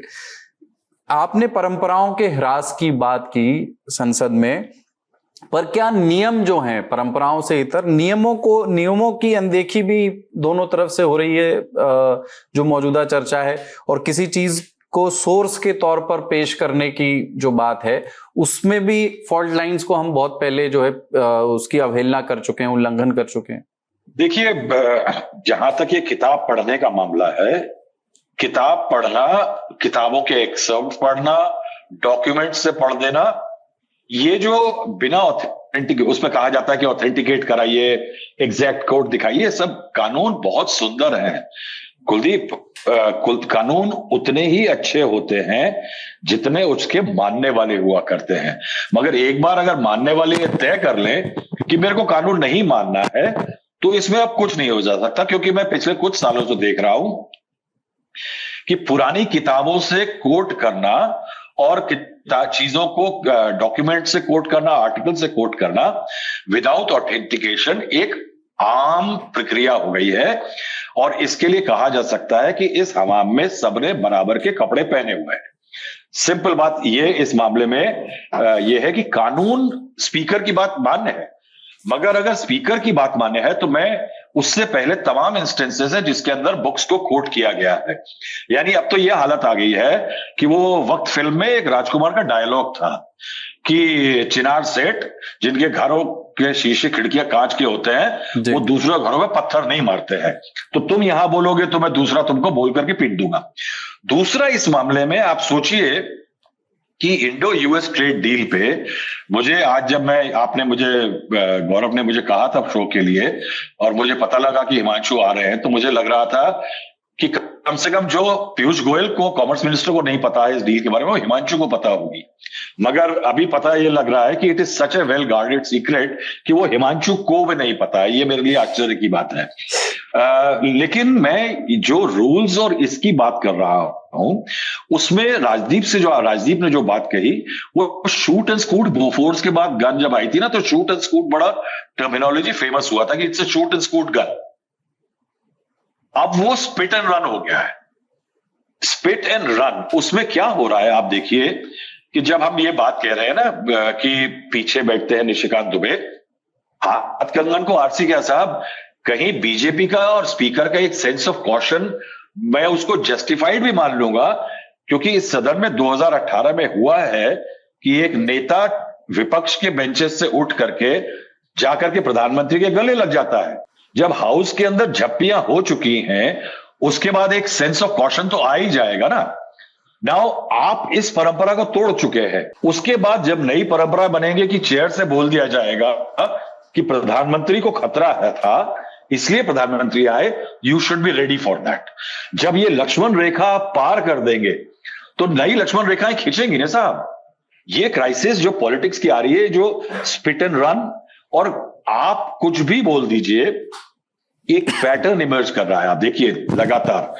और उसके अंदर क्या है कि एक आरोप लगाया जाता है, वो आरोप किस बिना पे लग रहा है। देखिए नरेंद्र मोदी ने अपनी जो 2014 से एक इमेज अर्जित की है, वो tough on national security, tough on Hindutva issues, as somebody जिन्होंने ग्लोबल स्टेज पे ख्याति प्राप्त की है। राहुल गांधी के सारे अटेम्प्ट जो हैं वो नरेंद्र मोदी के इन्हीं सब चीजों को डाइल्यूट करने या डैमेज करने के लिए है। चौकीदार चोर है, यानी भ्रष्टाचार किया नरेंद्र मोदी ने। रफाल डील में वो एक आया था। जनरल नरवणे की किताब के जो जिक्रात है वो इसलिए है कि चाइना के सामने घुटने टेक दिए, ये प्रूव करने की कोशिश है। तीसरा, यूएस डील पे जो आरोप लगाए जा रहे हैं, नरेंद्र सरेंडर या इस तरह के कॉम्प्रोमाइज है प्रधानमंत्री एप्स्टीन मामले में। आप सोचिए कि हाउस के अंदर इस बार एक सांसद ने भाषण में जो बोला कि जवाहरलाल नेहरू के साथ आइंस्टीन थे और प्रधानमंत्री के साथ एप्स्टीन है। This is the level of the discourse and charges by opposition also now. उसके बाद आप समझिएगा कि नो होल्ड्स बार्ड आर्ग्यूमेंट हो जाता है। तो आप देखिए प्रधानमंत्री के हर उस स्ट्रेंथ पे अटैक करने की कोशिश हो रही है। बेशक उसका इलेक्टोरल, जो आपने बात कही थी, बहुत इंटरेस्टिंग सवाल पूछा था राजदीप से, कि उसका इलेक्टोरल डिविडेंड नहीं मिल रहा है। क्योंकि अभी प्रधानमंत्री, इसमें दो चीजें होती हैं। किसी नेता के ऊपर जब आप हमला करते हैं, जैसे प्रधानमंत्री मनमोहन सिंह पे बीजेपी ने किया कि ये कमजोर प्रधानमंत्री हैं, उसके में क्या हुआ था कि बहुत सारी क्यूमुलेटिव इफेक्ट था वो उसका चिपक जाने का, वो उस आरोप का। क्योंकि देखिए 2G स्कैम, CWG, कोल स्कैम, तमाम स्कैम हो गए। तमाम आरोप उस समय साफ निकले कि एक ए राजा नाम का मंत्री है, पीएमओ डीलिंग कर रहा है, वो बिना पीएमओ को बताए हुए 2G ऑप्शन कर देता है स्पेक्ट्रम को। कोल में जिस तरह से आवंटन हुआ, प्रधानमंत्री कार्यालय 2G में इनफैक्ट लिख चुका था फाइल में। एक ऐतिहासिक नोटिंग है जिसको इस देश में हर एक आदमी को याद रखना चाहिए कि जिस दिन स्पेक्ट्रम एलोकेट हुआ था ए राजा द्वारा और बाद में वो घोटाला बना, उसमें TKA नायर जो प्रधानमंत्री के प्रिंसिपल सेक्रेटरी थे, उन्होंने उस फाइल में 2G वाली जो पीएमओ थी ना, उसमें एक नोटिंग की थी that the Prime Minister has asked of PMO to keep the DOT at arm's length। यानी उस दिन प्रधानमंत्री ने उस स्पेक्ट्रम एलोकेशन को रोका नहीं, बल्कि कहा कि उस सहयोगी दल के उस नेता से जिसने इस स्पेक्ट्रम को बांटा है चंदे के भाव पे, उससे DOT से पीएमओ को दूर रखे। उसका क्यूमुलेटिव इंपैक्ट हुआ कि मनमोहन सिंह पे वो आरोप जो था ना कि प्रधानमंत्री is the weakest prime minister, वो सिद्ध हुआ, जनता में ट्रिकल डाउन हुआ। उसके लिए कैंपेन बिल्ड करने पड़ते हैं। राहुल गांधी का निरंतर अटेम्प्ट चल रहा है to discredit and break the prime minister in parliament और उसके एक नैरेटिव के अंदर। ये जनता से उठ रहे इशू नहीं है और वो खामियाजा कांग्रेस को उठाना पड़ रहा है। लेकिन उसका एक और मैं इंपैक्ट देख रहा हूं कुलदीप, जो कि मैं डिस्कोर्स में लाना चाहता था। I don't know Rajdeep agrees और नॉट। इवेंचुअली आप देखिए पूरी बैटल को राहुल गांधी और नरेंद्र मोदी ने अपने सीमित कर लिया अपने बीच में। आप देखिए कि ये बीजेपी को बहुत सालों से शहजादे और ये सब करके बीजेपी ने ऐसा माहौल किया है जिससे लगता है कि राहुल गांधी बीजेपी के लिए बहुत जरूरी है। ये बैटल जो है ना कॉन्स्टेंटली, राहुल गांधी भी अब उसमें अग्रेसिव हो गए हैं, नरेंद्र मोदी भी उनको टारगेट करते हैं। इस पूरे पार्लियामेंट सेशन के जो अभी तक चला है उसमें आपको कौन एलिमेंट याद है? I think you will remember only two things: Narendra Modi and Rahul Gandhi. No opposition, no Trinamool Congress, nobody else.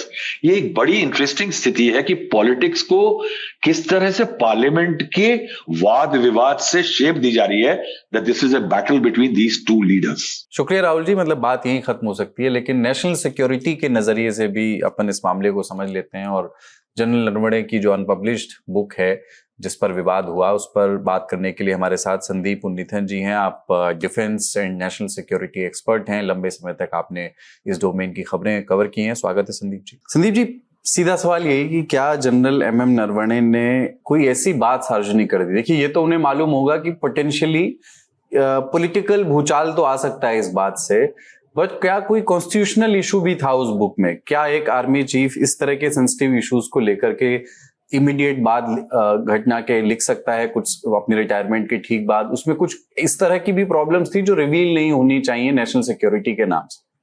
कुछ ऐसी चीजें हैं जो हम समझते हैं कि may be it is not propriety के हिसाब से not have been right for him to write something like this so immediately after demitting office. जो घटना हुई 2020 में और उसके तुरंत बाद 3 या 4 साल बाद, जबकि ये घटना अभी भी इट इज स्टिल ऑन, मतलब वो डी एस्केलेशन पूरी तरह से हुआ नहीं है।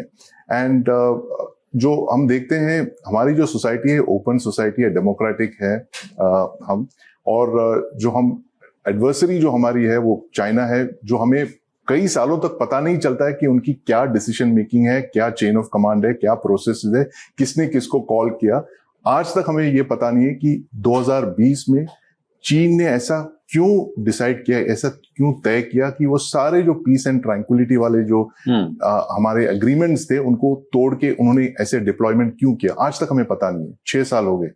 लेकिन हम ऐसे देखते हैं जनरल नरवणे की किताब में पूरी तरह से हम अपनी जो प्लानिंग है, जो डिसीजन मेकिंग प्रोसेस है, चेन ऑफ कमांड है, वो सारी बातें आज ये इस किताब में साफ स्पष्ट रूप से उन्होंने लिखा है, जो मैं समझता हूं इट इज उचित नहीं था। उचित नहीं था से ही ये प्रश्न बार बार उठ रहा है। कांग्रेस ने इसी पर, राहुल गांधी ने इसी को मुद्दा बनाने की कोशिश की। वहां जो कांग्रेस की सांसद, विपक्ष की सांसद थी, संसद में वो बैनर पोस्टर लेकर के आए जिसमें लिखा था कि जो उचित समझो वो करो। जो ये बात है, इसका इंटरप्रिटेशन दोनों तरह से हो सकता है कि एक तो ये बात है कि सेना को पूरी छूट दी कि जो आपको उचित लगता है, कोई पॉलिटिकल दखल नहीं है, आप एक टैक्टिकल मिलिट्री डिसीजन लीजिए। दूसरा ये बात है जो ये लिखते हैं कि I was given a hot potato, मुझे एक बहुत बड़ी एक स्ट्रेटेजिक किस्म का फैसला लेने की जिम्मेदारी, उसका ओनस मुझ पर छोड़ दिया गया था और मुझे तय करना था कि यहां से बात एस्केलेट होगी कि डी एस्केलेट होगी। इन दोनों ही व्याख्याओं में कोई बीच का रास्ता आपको समझ में आता है? दोनों मतलब किस ओर पलड़ा ज्यादा झुका हुआ होता है, हो सकता है इस केस में? जहां तक कि मैंने देखा है इंडियन हिस्ट्री में पिछले 1947 से लेके आज तक जो हमारी पॉलिटिकल लीडरशिप है वो हमेशा एक बिग पिक्चर, एक broad brush stroke strategy present करती हैं मिलिट्री लीडरशिप को, और ये कभी नहीं बताते हैं कि आपको टैक्टिकल रूप में क्या करना चाहिए।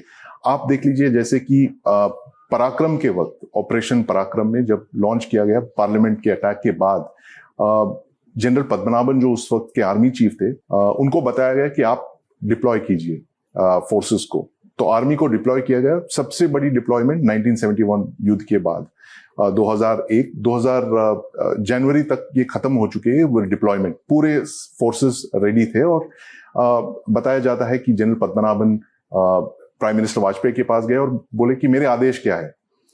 तो उस वक्त प्राइम मिनिस्टर ने कहा कि आप चलिए, हम आपको बताएंगे। उनको उस वक्त ये पूरी तरह से पता भी नहीं था कि किस तरह की ऑप्शंस वो अपनाएंगे पाकिस्तान को सबक सिखाने या जो भी है कोअर्सिव या diplomacy, coercive military diplomacy use करके। और उस डिप्लॉयमेंट के बाद कई सारे ऐसे ऑप्शंस आ गए पॉलिटिकल लीडरशिप के सामने। तो ये कैसा होता है कि पॉलिटिकल क्लास जो है हमारी डेमोक्रेसी में एक बिग पिक्चर देती है कि देखिए पाकिस्तान को सबक सिखाना है। मिलिट्री लीडरशिप की जो ये है, उनके ऊपर जो जिम्मेदारी है वो है कि इस पॉलिटिकल आदेश को समझ के वो ऑप्शंस प्रेजेंट करे। ऑप्शन ए ये होगा, ऑप्शन बी ये होगा, ऑप्शन सी ये होगा, और हर ऑप्शन के साथ क्या इसके कॉन्सिक्वेंसेस होंगे। और पराक्रम में फिर से मैं कहूंगा कि जब जनरल पद्मनाभन को बताया गया कि हमें ऑप्शंस दिखाइए, तो उन्होंने कई सारे ऑप्शंस प्रेजेंट किए। कि उन्होंने कहा कि देखिए हम पीओके में अटैक कर सकते हैं, लाइन ऑफ कंट्रोल पार कर सकते हैं, इंटरनेशनल बाउंड्री के पार हम अटैक कर सकते हैं। एयरफोर्स ने कहा हम बहावलपुर पे हमला करेंगे, नेवी ने कहा हम कराची को ब्लॉकेट करेंगे। तो पॉलिटिकल लीडरशिप ने सारी ये बातें देखी, कैबिनेट कमेटी ऑन सिक्योरिटी, उन्होंने कहा कि देखिए ये हम नहीं कर सकते। और फिर ऊपर से यूएस का भी काफी दबाव था क्योंकि वो अफगानिस्तान में डिप्लॉयड थे, और ऐसा एक माहौल पैदा हो गया कि दो जो परमाणु हथियार से लैस दो देश है वो लड़ने जा रहे हैं। तो एक तरह से एक इंटरनेशनल प्रॉब्लम बन गया था ये। और इसीलिए एक 10-11 महीने बाद ऑपरेशन पराक्रम को ट्रूप्स को वापस लिया गया, बैरक्स में वापस भेज दिया गया। कुछ ऐसे बड़े ऑब्जेक्टिव्स हम हासिल नहीं कर पाए, और ये इसी कारणवश, क्योंकि पॉलिटिकल क्लास ने ऐसे डिसाइड किया देखिए जो भी हम ऐसे ऑप्शंस अपनाएंगे उसका नतीजा युद्ध हो सकता है। इसी वजह से उन्होंने फोर्सेस को वापस ले लिया था। अब आप लद्दाख में अगर देखोगे तो सबसे बड़ी जो चीज की है उन्होंने, मैं वहां था, मैंने देखा है कि जैसे ही ये स्कर्मिशेस होने लगे मई में, और इंडियन आर्मी ने कहा कि देखिए ये कोई आम बात नहीं है, कुछ एक बड़े पैमाने पे उन्होंने डिप्लॉयमेंट किया है। उसी वक्त फौरन उनको आदेश दिया गया कि पूरे आर्मी और एयरफोर्स को तैनात किया गया लद्दाख में। 50,000 से भी ज्यादा ट्रूप्स को डिप्लॉय किया गया, 2 कोर वहां पे मोबिलाइज किए लद्दाख में। और सबसे बड़ी बात यह है कि इंडियन एयरफोर्स को डिप्लॉय किया गया। पहले जो ये टुकड़ियां वहां पहुंच गई वो इंडियन एयरफोर्स के फाइटर जेट्स थे। 1962 में हमने फाइटर जेट्स नहीं डिप्लॉय किए। ये आज भी एक विवादित मुद्दा है कि क्यों हमने फाइटर जेट्स को नहीं डिप्लॉय किया जब हमारी आर्मी का इतना बुरा हाल हो रहा था। तो इस वक्त 2020 में पॉलिटिकल जो लीडरशिप ने उन्होंने देखिए ये सारे जो साधन है आपको हम दे रहे हैं, आप जो उचित समझते हैं, आप जो है आप मिलिट्री लीडरशिप है, आप टैक्टिक्स समझते हैं, स्ट्रैटेजी भी समझते हैं, आप जो उचित समझते हैं वो कीजिएगा। हाँ, लेकिन उन्होंने कहा कि I was given a hot potato, पता नहीं उसका इंटरप्रिटेशन कैसे हुआ। लेकिन क्या आपको भारत के इतिहास में ऐसी कुछ और मिसालें, कुछ और एग्जाम्पल्स याद आते हैं जब किसी मिलिट्री किताब पर, किसी पूर्व सेना अधिकारी की किताब पर इस तरह का एक राजनीतिक विवाद खड़ा हुआ हो, क्योंकि उसमें इस तरह की इंफॉर्मेशन शेयर कर दी गई या इस तरह के क्लेम्स किए गए जो देश में राजनीतिक विवाद भी पैदा कर सकते थे या नेशनल सिक्योरिटी के पॉइंट ऑफ व्यू से भी चिंताजनक थे? देखिए, एक किताब तो है जनरल एडमिरल विष्णु भागवत ने जो किताब लिखी है 2001 का करीब, वो betrayal of the arm forces करके एक किताब उन्होंने छापी। और ये काफी कंट्रोवर्शियल था उस वक्त, क्योंकि ये उनको डिसमिस किया गया था 1998 में। एक बहुत ही एक दर्दनाक घटना है वो कि पहली बार इंडिपेंडेंट इंडिया में किसी सर्विस चीफ को डिसमिस किया गया है। काफी सारे उसके रीजंस हैं। पॉलिटिकल लीडरशिप उस वक्त के जो रक्षा मंत्री थे जॉर्ज फर्नांडिस, ये उनकी डिसीजन थी, और प्राइम मिनिस्टर वाजपेयी थे ऑफ कोर्स, और उन्होंने सब मिलके ये डिसीजन लिया। और एडमिरल भागवत को कई सारे उन्होंने इश्यूज बताए कि उन्होंने ऐसे कुछ काफी सारे सीक्रेट्स लीक कर दिए, इस तरह के एलिगेशंस किए गए उनके ऊपर। और इसी वजह से उन्होंने ये 2001 में ये किताब लिखी, जो काफी सारा उनके एक डिफेंस के तौर पे देखा जा सकता है। बहुत सारे उन्होंने फैक्ट्स प्रेजेंट किए उसमें ये कह के कि वो उनकी जो डिसमिसल है बिल्कुल वो अनजस्टिफाइड थी। तो उस किताब को लेके काफी एक विवाद खड़ा हो गया था, क्योंकि जैसे कि मैं कह रहा था कि पहली बार एक सर्विस चीफ को डिसमिस किया गया और बहुत सारे और भी इश्यूज उसमें आए थे कि क्लासिफाइड सीक्रेट्स लीक किए गए थे। बहुत एक तरह से एक बहुत अनफॉर्चुनेट इंसिडेंट था सिविल मिलिट्री रिलेशंस पे। और उसके तुरंत बाद हम देखते हैं कि एक 10-12 साल बाद जनरल वीके सिंह का जो इशू हुआ था, लेकिन उस वक्त उन्होंने कोई किताब नहीं लिखी। काफी रिटायरमेंट के कई साल बाद उन्होंने अपनी जो ऑटोबायोग्राफी है उसमें कुछ फैक्ट्स रखे, लेकिन उसको लेके इतना विवाद नहीं हुआ जिस तरह से एडमिरल भागवत की किताब से हुआ था और अब जो है जनरल नरावने की किताब को लेके हम देख रहे हैं आज। संदीप जी, संक्षेप में एक चीज और कि क्या किया जा सकता था या किया जाना चाहिए था। ये बुक के अभी भी बुक अनपब्लिश्ड है, उसके कुछ हिस्से एक मैगजीन ने छापे जिसको कोट करते हुए राहुल गांधी ने बात कही और वहां से वो विवाद बड़ा हुआ। लेकिन जब जनरल नरवणे ये बात लिख रहे थे, पब्लिशर ने उसकी एक फर्स्ट ड्राफ्ट या कॉपी बना ली, उस समय इस तरह के केसेस में रक्षा मंत्रालय क्या कर सकता था, नरवणे, पब्लिशर, तीनों क्या बेहतर हो सकता था कोऑर्डिनेशन, कि कम से कम राजनीतिक विवाद एक अपनी जगह है, सत्य सामने आना चाहिए, ये भी बात उसमें होती है और हम उसके राजनीतिक हिस्से पे भी बात करेंगे, पर इस तरह के का कंफ्यूजन नहीं होता। मुझे पता नहीं, अभी नरवणे से मैं हमारे ललन टॉक के guest in the newsroom programme में वो कुछ समय पहले आए थे, तो उनसे किताब पर वो ज्यादा बात नहीं करना चाहते थे, पर मैंने उनसे इस बारे में सवाल पूछा था तो उन्होंने कहा था कि एमओडी और पब्लिशर के बीच की बात है, तो अब इसमें मेरा से नहीं है। पर क्या बेहतर हो सकता था इस तरह के केसेस में जनरली दुनिया भर में क्या होता है? देखिए, ये जो है एक जैसे मैं कह रहा था मैटर ऑफ प्रोप्राइटी है, और मैं समझता हूँ डिफेंस मिनिस्टर या डिफेंस सेक्रेटरी को उनको बुलाना चाहिए था और दोनों आपस में बैठ के उनको डिसाइड करना चाहिए था कि देखिए, आप या तो इसको रिलीज कीजिए एक रिडैक्टेड फॉर्म में, कुछ इंफॉर्मेशन ऐसे है जो अभी इसके बाहर निकलने से हमें कुछ ठेस पहुंच सकती है, या मतलब आपकी जो एडवर्सरीज है उसको यूज कर सकते हैं या मिस यूज कर सकते हैं। इस इंफॉर्मेशन, ये प्रिविलेज्ड इंफॉर्मेशन है, इसको बाहर मत रिलीज कीजिएगा। और ये एक रूल है, हर कोई जो सर्विंग ऑफिसर है, जो रिटायर होते हैं, उनकी जो किताबें हैं उसको मिनिस्ट्री ऑफ डिफेंस वेट करती है। वो एक रिचुअल है और कई सालों से उनको बहुत एनफोर्स किया जा रहा है इस रूल को। ये एक एसओपी है, स्टैंडर्ड ऑपरेटिंग प्रोसीजर है, सब पे लागू है, चाहे वो चीफ हो या चीफ ऑफ डिफेंस स्टाफ हो।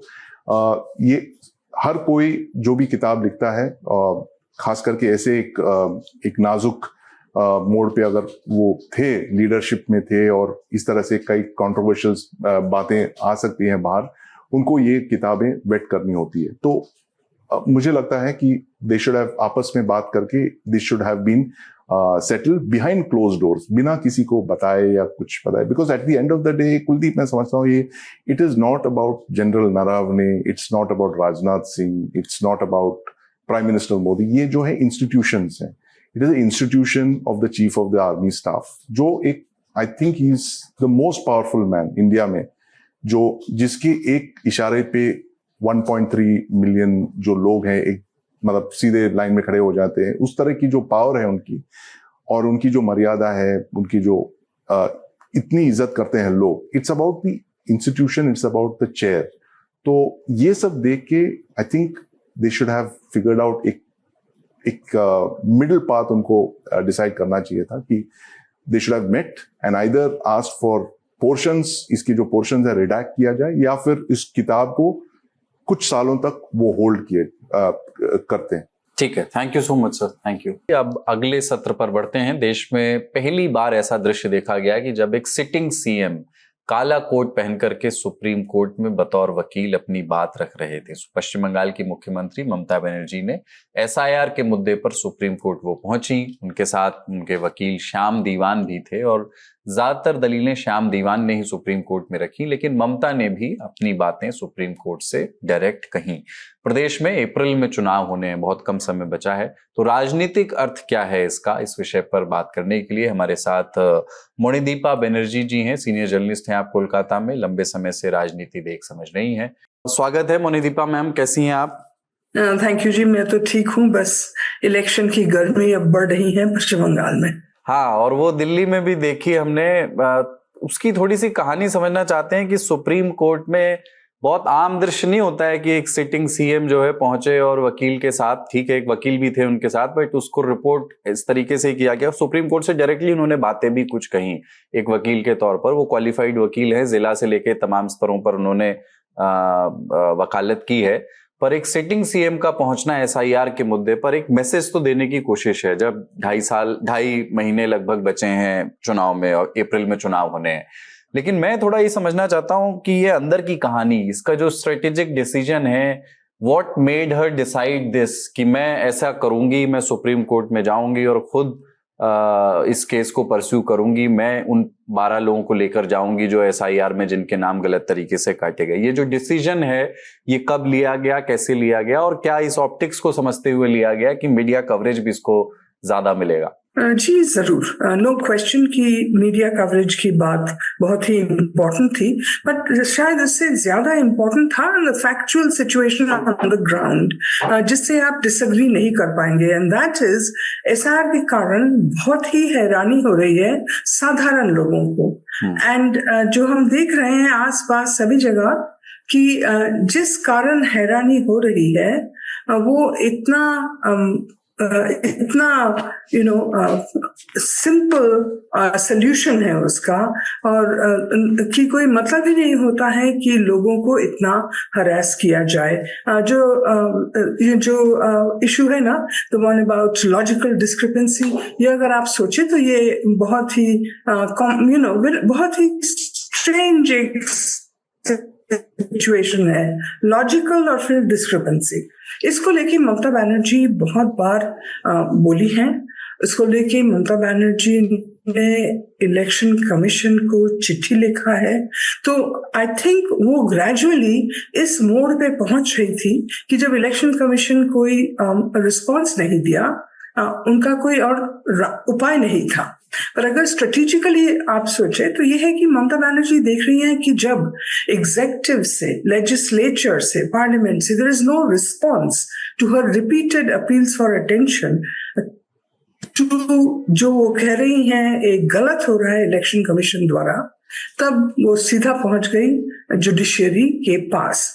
ये एक बहुत इंटरेस्टिंग फिनोमेनन है, ऐसा हमने कभी नहीं देखा। जितना दूर मुझे रिसर्च करके पता चला, सुप्रीम कोर्ट में एक मुख्यमंत्री, सिटिंग मुख्यमंत्री जाके अपना केस पेश करे, not as the lawyer but as the petitioner, तो इसको ये कभी नहीं हुआ है। ममता बनर्जी पिछले उनके करियर में 2-3 बार गई हैं कोर्ट में legally as a lawyer, but supreme court तक पहुंचना definitely this is a first in the country, कभी नहीं हुआ है। ममता बनर्जी को इस बात का इम्पैक्ट जो होगा अपने कॉन्स्टिट्यूएंसी में, पश्चिम बंगाल में, वो जो दृश्य हमने देखा, सफेद साड़ी, काला शॉल, लॉयर जैसा लग रही थी, वहां जाके सुप्रीम कोर्ट से सीधा बात करे, इसका जो अपने कॉन्स्टिट्यूएंसी, कोर कॉन्स्टिट्यूएंसी पश्चिम बंगाल में, इसका जो इम्पैक्ट होगा ममता बनर्जी को बहुत ही अच्छी तरह समझ में आया और उन्होंने ये स्टेप लिया।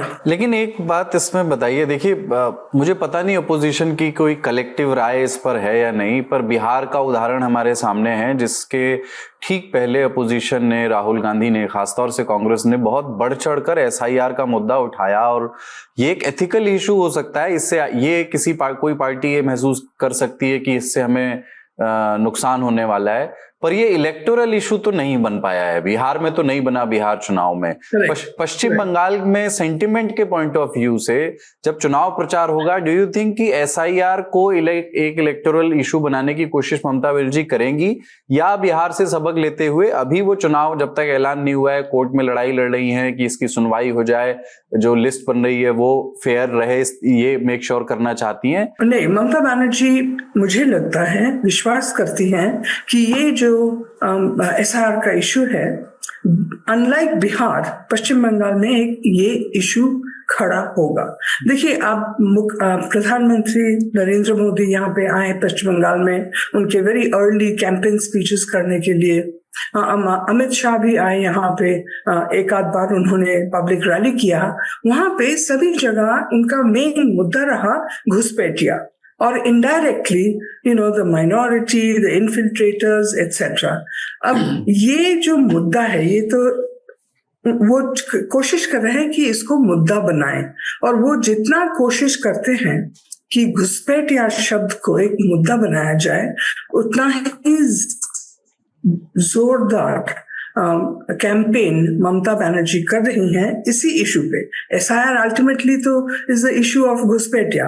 सो ये जो इशू है, जरूर मुझे लगता है अनलाइक बिहार, पश्चिम बंगाल में एक कैंपेन इशू जरूर बनेगा इस मुद्दे पे, और इस एसआईआर का इम्पैक्ट जो लोगों के लाइफ पे पड़ रहा है, ये एक मुद्दा जरूर आ खड़ा होगा। आफ्टर ऑल बड़ा जो अगर बिग पिक्चर आप देखें, ममता बनर्जी शुरू से ही, और ये पहली बार नहीं, पिछले इलेक्शनों में भी उन्होंने ये बंगाली अस्मिता, बंगालियों का जो अस्मिता, सेंटर के द्वारा बंगाली अस्मिता पर अटैक होना, ये तो मुद्दा उन्होंने बनाया है पिछले 2-3 बार, और विथ ग्रेट सक्सेस। इस बार भी ममता बनर्जी ऐसे पोजीशन कर रही है ये एसआईआर इशू को, जो बिहार में नहीं हुआ यहाँ पे होगा, वो जरूर एक इलेक्टोरल मुद्दा यहाँ पे बनेगा। तो मैम यही कि ममता बनर्जी का जो 15 साल आप मुख्यमंत्री बने हुए हो गए, और इस बार अलग तरह की एंटी इनकम्बेंसी का सामना वो कर रही होंगी, पिछली बार भी करी रही, इस तरह की बात थी कि कर रही होंगी, लेकिन इस बार भारतीय जनता पार्टी 3 से 77 पर आ गई है। जो काम बीजेपी पिछली बार नहीं कर पाई, वो इस बार करने की कोशिश करेगी। और ममता बनर्जी की जो राजनीति है, उनकी जो पर्सनैलिटी है, वो भी समय के साथ इवॉल्व हुई होगी। तो आपने एक लंबे वक्फे में, एक लंबे टाइम फ्रेम में उनकी पॉलिटिक्स को, उनको इवॉल्व होते हुए, ग्रो करते हुए राजनीति में देखा है। उनकी खूबियां और खामियां आप क्या देखती हैं? कुछ खामियां भी जरूर होंगी और खूबियां भी। खामियां जो आपने एक शब्द यूज किया या नहीं यूज किया, दैट इज वो बहुत ही अथॉरिटेरियन है। She is a one woman party, और उनके जो इनर सर्कल है वो भी लिमिटेड है, और उनका जो वॉइस है ममता बनर्जी जैसा लाउड तो नहीं है। So she is a one woman show, इस बारे में कोई संदेह नहीं है। जो डिसीजंस वो लेती हैं वो उनका लार्जली उनका ही होता है।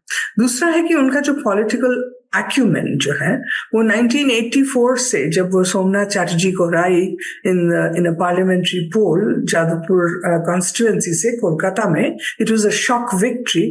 तब से अब तक, बीच में सोचिए वो मंत्री बनी कांग्रेस की, फिर उसके बाद कांग्रेस छोड़ दिया उन्होंने, तृणमूल फॉर्म किया। तृणमूल फॉर्म करने के बाद लेफ्ट के साथ जो लड़ाई हमने देखा फ्रॉम 98 टू 2011, वो एक बहुत ही स्ट्रेटेजिक एंड क्लेवर लड़ाई थी, देयर इज नो क्वेश्चन। कैसे उन्होंने सिंगूर पे कैपिटलाइज किया, नंदीग्राम पे कैपिटलाइज किया, there is no question about her political acumen.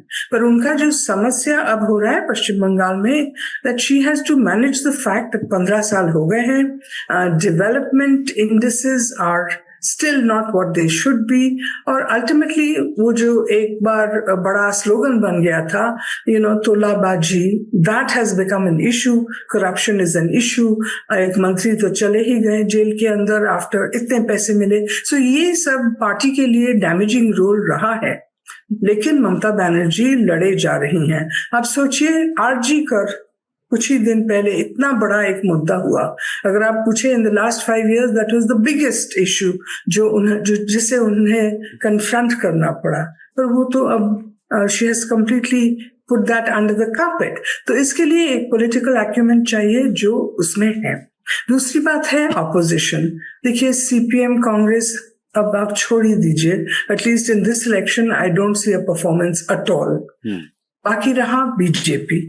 Unfortunately जो दिखता है अबाउट द बीजेपी, प्रधानमंत्री आ रहे हैं, होम मिनिस्टर आ रहे हैं, दूसरे नेता आ रहे हैं यहाँ पे, लेकिन फैक्ट इज स्टेट बीजेपी में there is a problem with presenting a united front. ये फैक्शनलिज्म एक बड़ा प्रॉब्लम है। दूसरा है कि एट द ग्राउंड लेवल हमारे पश्चिम बंगाल में 80,000 बूथ्स है। 80,000 बूथ्स में क्या बीजेपी एटलीस्ट एक आदमी खड़ा कर पाएगा, पोल एजेंट? ये एक बड़ा सवाल है। बीजेपी रिकग्नाइज करती है। अमित शाह आके कुछ दिन पहले उन्होंने कहा 1 करोड़ या 1 लाख हमें पोल वर्कर्स तैयार करने चाहिए, ये उनका एक टारगेट है, पर अभी भी उनके लिए ये एक अपहिल क्लाइंब है। पश्चिम बंगाल में ये अपहिल क्लाइंब है। और लेटेस्ट ये एसआईआर को लेके विद इन द पब्लिक, देखिए एसआईआर तो होना ही चाहिए। इनफैक्ट 20 साल के बाद, 25 साल के बाद हो रही है, इसमें कोई शक नहीं, and there is no debate, SIR होना चाहिए। But the impact that the SIR has had on ordinary people in West Bengal. Why ordinary? आप देखिए अमर्त्य सेन भी फंस गए और स्वपन दास गुप्ता भी फंस गए, उनको जाके खड़ा होना पड़ा लाइन में। सो बहुत लोगों का लाइव्स इम्पैक्ट हो रहा है। इसका एक नेगेटिव इम्पैक्ट बीजेपी के लिए है। तो स्ट्रेटेजिकली अगर बीजेपी ने सोचा था कि एसआईआर करके उनको कोई एडवांटेज मिलेगी in cleaning the electoral rolls, वो एडवांटेज तृणमूल ने एकदम स्टॉप कर दिया है काफी इफेक्टिवली। ठीक है, बहुत बहुत शुक्रिया मोनिदीपा बनर्जी, आप कोलकाता से हमारे साथ जुड़ी, थैंक यू। अब मणिपुर की बात करते हैं। लंबे समय से कुकी और मैतेई समुदायों के बीच हिंसा प्रभावित रहा है ये प्रदेश, और अब इसको नया मुख्यमंत्री मिल गया है। बीजेपी विधायक दल ने युमनाम खेमचंद सिंह को नेता चुना। साथ ही कुकी समुदाय से आने वाली नेमचा किपगेन और नागा समुदाय के लोसी दिखो को उप मुख्यमंत्री बनाया गया, तो दोनों को रिप्रेजेंटेशन है। तो मणिपुर में दोनों समुदायों के क्षेत्र बटे हुए हैं, आप जानते हैं, और एक दूसरे के इलाकों में आवाजाही अभी नहीं है। तो नई सरकार के सामने इन सड़कों को खुलवाना, इस आवाजाही का ब्लॉकेट को खुलवाना पहली चुनौती होगी। इस पर बात करेंगे, हमारे साथ कौशिक डेका जी हैं। Kaushik ji India Today North East bureau के चीफ हैं और साथ ही इंडिया टुडे मैगजीन में मैनेजिंग एडिटर हैं। ये जो मुख्यमंत्री का चुनाव है, टेढ़ी खीर है, ये 12 महीने के बाद फाइनली एक मुख्यमंत्री मणिपुर को मिला है और 2 उप मुख्यमंत्री मिले हैं। तो रिप्रेजेंटेशन के नजरिए से देखिए, मैतेई जो कि सबसे मैतेई बहुल राज्य है, तो मैतेई मुख्यमंत्री, एक नागा डिप्टी सीएम और एक कुकी डिप्टी सीएम, एक सामंजस्य बिठाने की कोशिश है। पर खेमचंद सिंह का ही चुनाव क्यों किया गया, वो थोड़ा सा अगर आप समझा सकें। वो राष्ट्रीय स्वयंसेवक संघ से उनकी नजदीकी एक वजह है, या दूसरी कि एन बीरेन सिंह जो इसके पहले चीफ मिनिस्टर थे, उनके खिलाफ नाराजगी को दिल्ली में जोर शोर से उठाने वाले यही थे। तो इस पूरी कवायद के पीछे जब ये विधायक दल ने इनका नाम चुना, क्या क्या हुआ, कैसे ये एक नेता के तौर पर उभर कर आए? देखिए, बीजेपी के सामने जो चैलेंज था, एक ऐसे नेता की जरूरत था जो सबको एक्सेप्टेबल हो, जो सबको एक्सेप्टेबल, मतलब सबसे ज्यादा समस्या जो थे वो कुकी के तरफ से आ रहे थे, क्योंकि कुकी जो कम्युनिटीज ये चाहते थे कि बीरेन सिंह ना बने। बीरेन सिंह ही नहीं, बीरेन सिंह के करीबी जितने भी नेता है वो कोई भी सत्ता पे ना आए। तो उस हिसाब से देखा जाए तो खेमचंद, क्योंकि कई दिनों से खेमचंद सिंह बीरेन सिंह की विरोध कर रहे थे, वो पब्लिकली बीरेन सिंह को इस्तीफा देने के लिए कहे थे अतीत में। और जब ये हुआ था कि कांग्रेस एक प्रस्ताव ला रहे थे, नो कॉन्फिडेंस मोशन ला रहे थे, तब उन्होंने जाके कहा था कि भारतीय जनता पार्टी के भी कई सारे विधायक इस प्रस्ताव में सहमति दे सकते हैं। तो इन सबको देख के युमनाम खेमचंद सिंह ने अपने आप को एक बीरेन सिंह विरोधी स्थापित कर दिया था। साथ में लेकिन इनके जो मेतेई समर्थक है, मेतेई और कुकी के बीच में जो घमासान हुए थे मणिपुर में, मेतेई लोग भी खेमचंद के साथ है काफी हद तक, क्योंकि इनके कोई एग्रेसिव स्टैंड कहीं नहीं रहा है। तो एक ना कोई घोर समर्थक है, ना कोई घोर विरोधी है, तो एक कंसेंसस कैंडिडेट जिसको कहा जाता है, इसके तौर पे खेमचंद जी उभर के आए। और सबसे जरूरी बात है, आरएसएस का भी समर्थन प्राप्त था, क्योंकि कई 2013 से वो बीजेपी के साथ जुड़े हैं और एक एग्रेसिव स्टैंड क्यों नहीं है, क्योंकि इसलिए कुकी समर्थक लोग जिनके साथ काफी बातचीत हुए, कई सारे पार्लेज हुए, तो तब जाके एक सहमति उभर के आए और खेमचंद जी को सुना गया। अब यहाँ से किस किस तरह की पॉसिबल सिनेरियो बनते हैं, थोड़ा सा इसको समझाइएगा। कागजों पर तो ये ठीक लगता है, पर ये भी एक बात है कि जब उनका शपथ ग्रहण था तो 10 कुकी विधायक हैं मणिपुर में, जिसमें से 7 भारतीय जनता पार्टी के हैं, और वीडियो कॉन्फ्रेंसिंग के जरिए 3 लोग ही शामिल हुए उसमें। तो यानी कि कुकी एमएलएज की स्वीकार्यता, कुकी एमएलएज क्या इनको एक्सेप्ट करेंगे? क्या कुकी लोग इनको एक्सेप्ट करेंगे? वो जेस्चर है कि वो गए एक रिफ्यूजी कैंप में और एक कुकी बच्ची को गोद में उठाया उन्होंने, वो ऑप्टिक्स में अच्छा दिखता है, बट एक ये बड़ा चैलेंज है। दूसरा ये कि जो कुकी डिप्टी सीएम चुनी गई है महिला, उनको लेकर के कुछ कुकी संगठनों ने धमकी जारी की है और बहुत हिंसा का कि जो उनकी हत्या करेगा उसको 20 लाख का इनाम देंगे। सो यहां से क्या एक ऐसे बिंदु पे खड़ा है जहां से मणिपुर के लिए चीजें और कुछ बेहतर भी हो सकती हैं पर वर्स भी हो सकती हैं, दोनों ही बातें हैं। इस समय कुछ कहा नहीं जा सकता। आपने सही कहा, सारे कुकी विधायक आए नहीं है, 3 ही आए थे वीडियो कॉन्फ्रेंसिंग में, और मैंने 2-3 से बात किया विधायकों से। उन्होंने कहा कि जब तक हमें कुकी सेपरेट एडमिनिस्ट्रेशन नहीं मिलेंगे, ऐसे सरकार में हम शामिल नहीं होंगे। और विधायक ही नहीं, जितने भी कुकी सिविल सोसाइटी ग्रुप्स है और कुकी इंसर्जेंट ग्रुप्स है जो सस्पेंशन ऑफ ऑपरेशन के अंदर है, सीज फायर में बैठे हुए उग्रवादी संगठन, उन सब ने भी ये कहा है कि जब तक सेपरेट एडमिनिस्ट्रेशन ना हो तो ऐसे संगठन के ऐसे सरकार में आने का कोई मतलब नहीं है। लेकिन एक बहुत ही इंटरेस्टिंग बात यह है कि जो उप मुख्यमंत्री बनी है कुकी की तरफ से नेमचा किपजन, उनके पति ही एक संगठन के सभापति है। ऐसे ही जो सू संगठन है, सस्पेंशन ऑफ ऑपरेशन में रहे जो है संगठन, उनमें से एक में वो सभापति है। तो ये देखना पड़ेगा कि ये दावा कितना ये दाव चलता है कि नहीं चलता है, क्योंकि कई सारे कुकी सिविल सोसाइटी ऑर्गेनाइजेशन से मैंने जब बात किया तो उन लोगों ने बोला हमें इस सरकार से कोई मतलब नहीं है, एक मेटे पॉलिटिकल अरेंजमेंट है। जब तक हमारे पॉलिटिकल सोल्यूशन नहीं निकलेंगे, और पॉलिटिकल सोल्यूशन का मतलब होता है सेपरेट कुकी एडमिनिस्ट्रेशन, जब तक हमें नहीं मिलेंगे हम शांत नहीं बैठेंगे। तो ये तो शुरू हुआ है। आप देख सकते हैं कि जो उप मुख्यमंत्री है उन्हें वर्चुअल वोट लेना पड़ा, वो इम्फाल जा नहीं पाए। अभी जो मणिपुर में डिवीजन है, जो ज्योग्राफिकल डिवीजन है, एक कुकी एरिया और मेते एरिया में जो आना जाना बंद है, ये शुरू करना पड़ेगा। ये प्रारंभिक चैलेंज है नए मुख्यमंत्री के लिए। फिर बहुत सारे लोग 55,000 के आसपास के लोग अभी भी रिलीफ कैंप्स में है, उनको ले जाना पड़ेगा अपने अपने घर, जो मुमकिन नहीं है। इनफैक्ट जब ये आपने जो ऑप्टिक्स की बात कही थी, जब खेमचंद सिंह जी गए थे कुकी रिलीफ कैंप में नागा एरिया होके, तो इनके भी विरोध किए थे, इस पूरे प्रक्रिया का विरोध किए थे। कुकी संगठन ने कहा था कि ये ऑप्टिक्स और ये फायदा उठाने के जबरदस्ती नॉर्मल दिखाने की कोशिश हो रहा है। तो जो ट्रस्ट इशू है, दोनों कम्युनिटी के बीच में ट्रस्ट अभी बिल्कुल टूट चुका है। मेते संगठन बोल रहे हैं कि जब तक ये कुकी का सेपरेट एडमिनिस्ट्रेशन की बात खत्म नहीं होंगे तब तक कोई समझौता हो नहीं सकता, क्योंकि टेरिटोरियल इंटीग्रिटी की बात है। इन सबको देख के अभी भी एक स्टेलमेट है मणिपुर में। तो नए मुख्यमंत्री के सामने ये एक बहुत बड़ी चुनौती है, और हमें ये नहीं भूलना चाहिए कि बीरेन सिंह जी की इन्फ्लुएंस अभी भी मणिपुर में है। जो मुख्यमंत्री गृह मंत्री बने हैं गोविंद दास जी, वो बीरेन सिंह की काफी करीबी है। तो आपको पता है गृह मंत्री बनने का मतलब है कि जो पुलिस प्रक्रिया है उनके ऊपर कंट्रोल रहेंगे। तो ऐसे हालात में हालांकि ये देखा जाता है काफी मुख्यमंत्री, लगभग सारे मुख्यमंत्री गृह दफ्तर अपने पास ही रखते हैं, लेकिन इस बार ये गोविंद दास को दिया गया है। तो और बीरेन सिंह की खुद की भी पॉपुलैरिटी है, उनके एक इकोसिस्टम है। तो कितने आसानी से वो काम कर पाएंगे नए मुख्यमंत्री, क्योंकि वो बीरेन सिंह के विरोधी रहे हैं। तो ये सारे बातें काफी चैलेंजिंग हैं, और चुनाव सिर्फ एक साल है।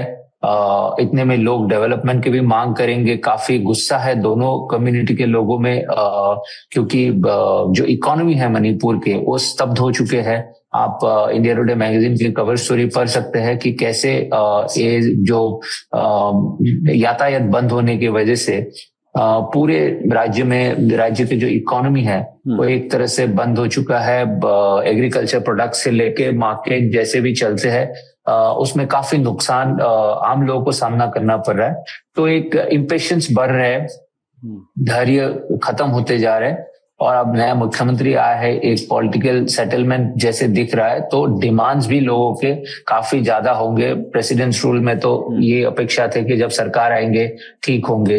अब ठीक कितनी जल्दी कर पाएंगे, ऊपर से बीजेपी के ये भी चैलेंज है, लोकसभा में आपने देखा दोनों सीट हार चुके हैं, तो एक बहुत ही स्टीप क्लाइंब है नए मुख्यमंत्री के लिए। देखना पड़ेगा वो कैसे एक एक चुनौती को, जैसे उसने ताइक्वांडो के रिकॉर्ड तोड़ा है, 62 साल की उम्र में ताइक्वांडो के ब्लैक बेल्ट जीता है, तो ऐसे ही कुछ कारनामा उनको करके दिखाना पड़ेगा। तो युमनाम खेमचंद सिंह के सामने कई तरह की चुनौतियां हैं। एक कि उन्हें पार्टी के भीतर भी एक स्वीकार्यता को बढ़ाना है, किसी तरह के जो असहमति के स्वर हैं उनको साथ लेकर के चलना है। दूसरा, मणिपुर में जो सड़कें बंद हैं, ट्रैफिक जो बंद है और जो जगहों का बंटवारा है कुकी और मैतेई के बीच, उसमें जितनी भी बहाली हो सके वो करना है। बहुत शुक्रिया आपका। नेता नगरी में आज इतना ही। कुलदीप मिश्र के साथ रहे आप। नमस्कार।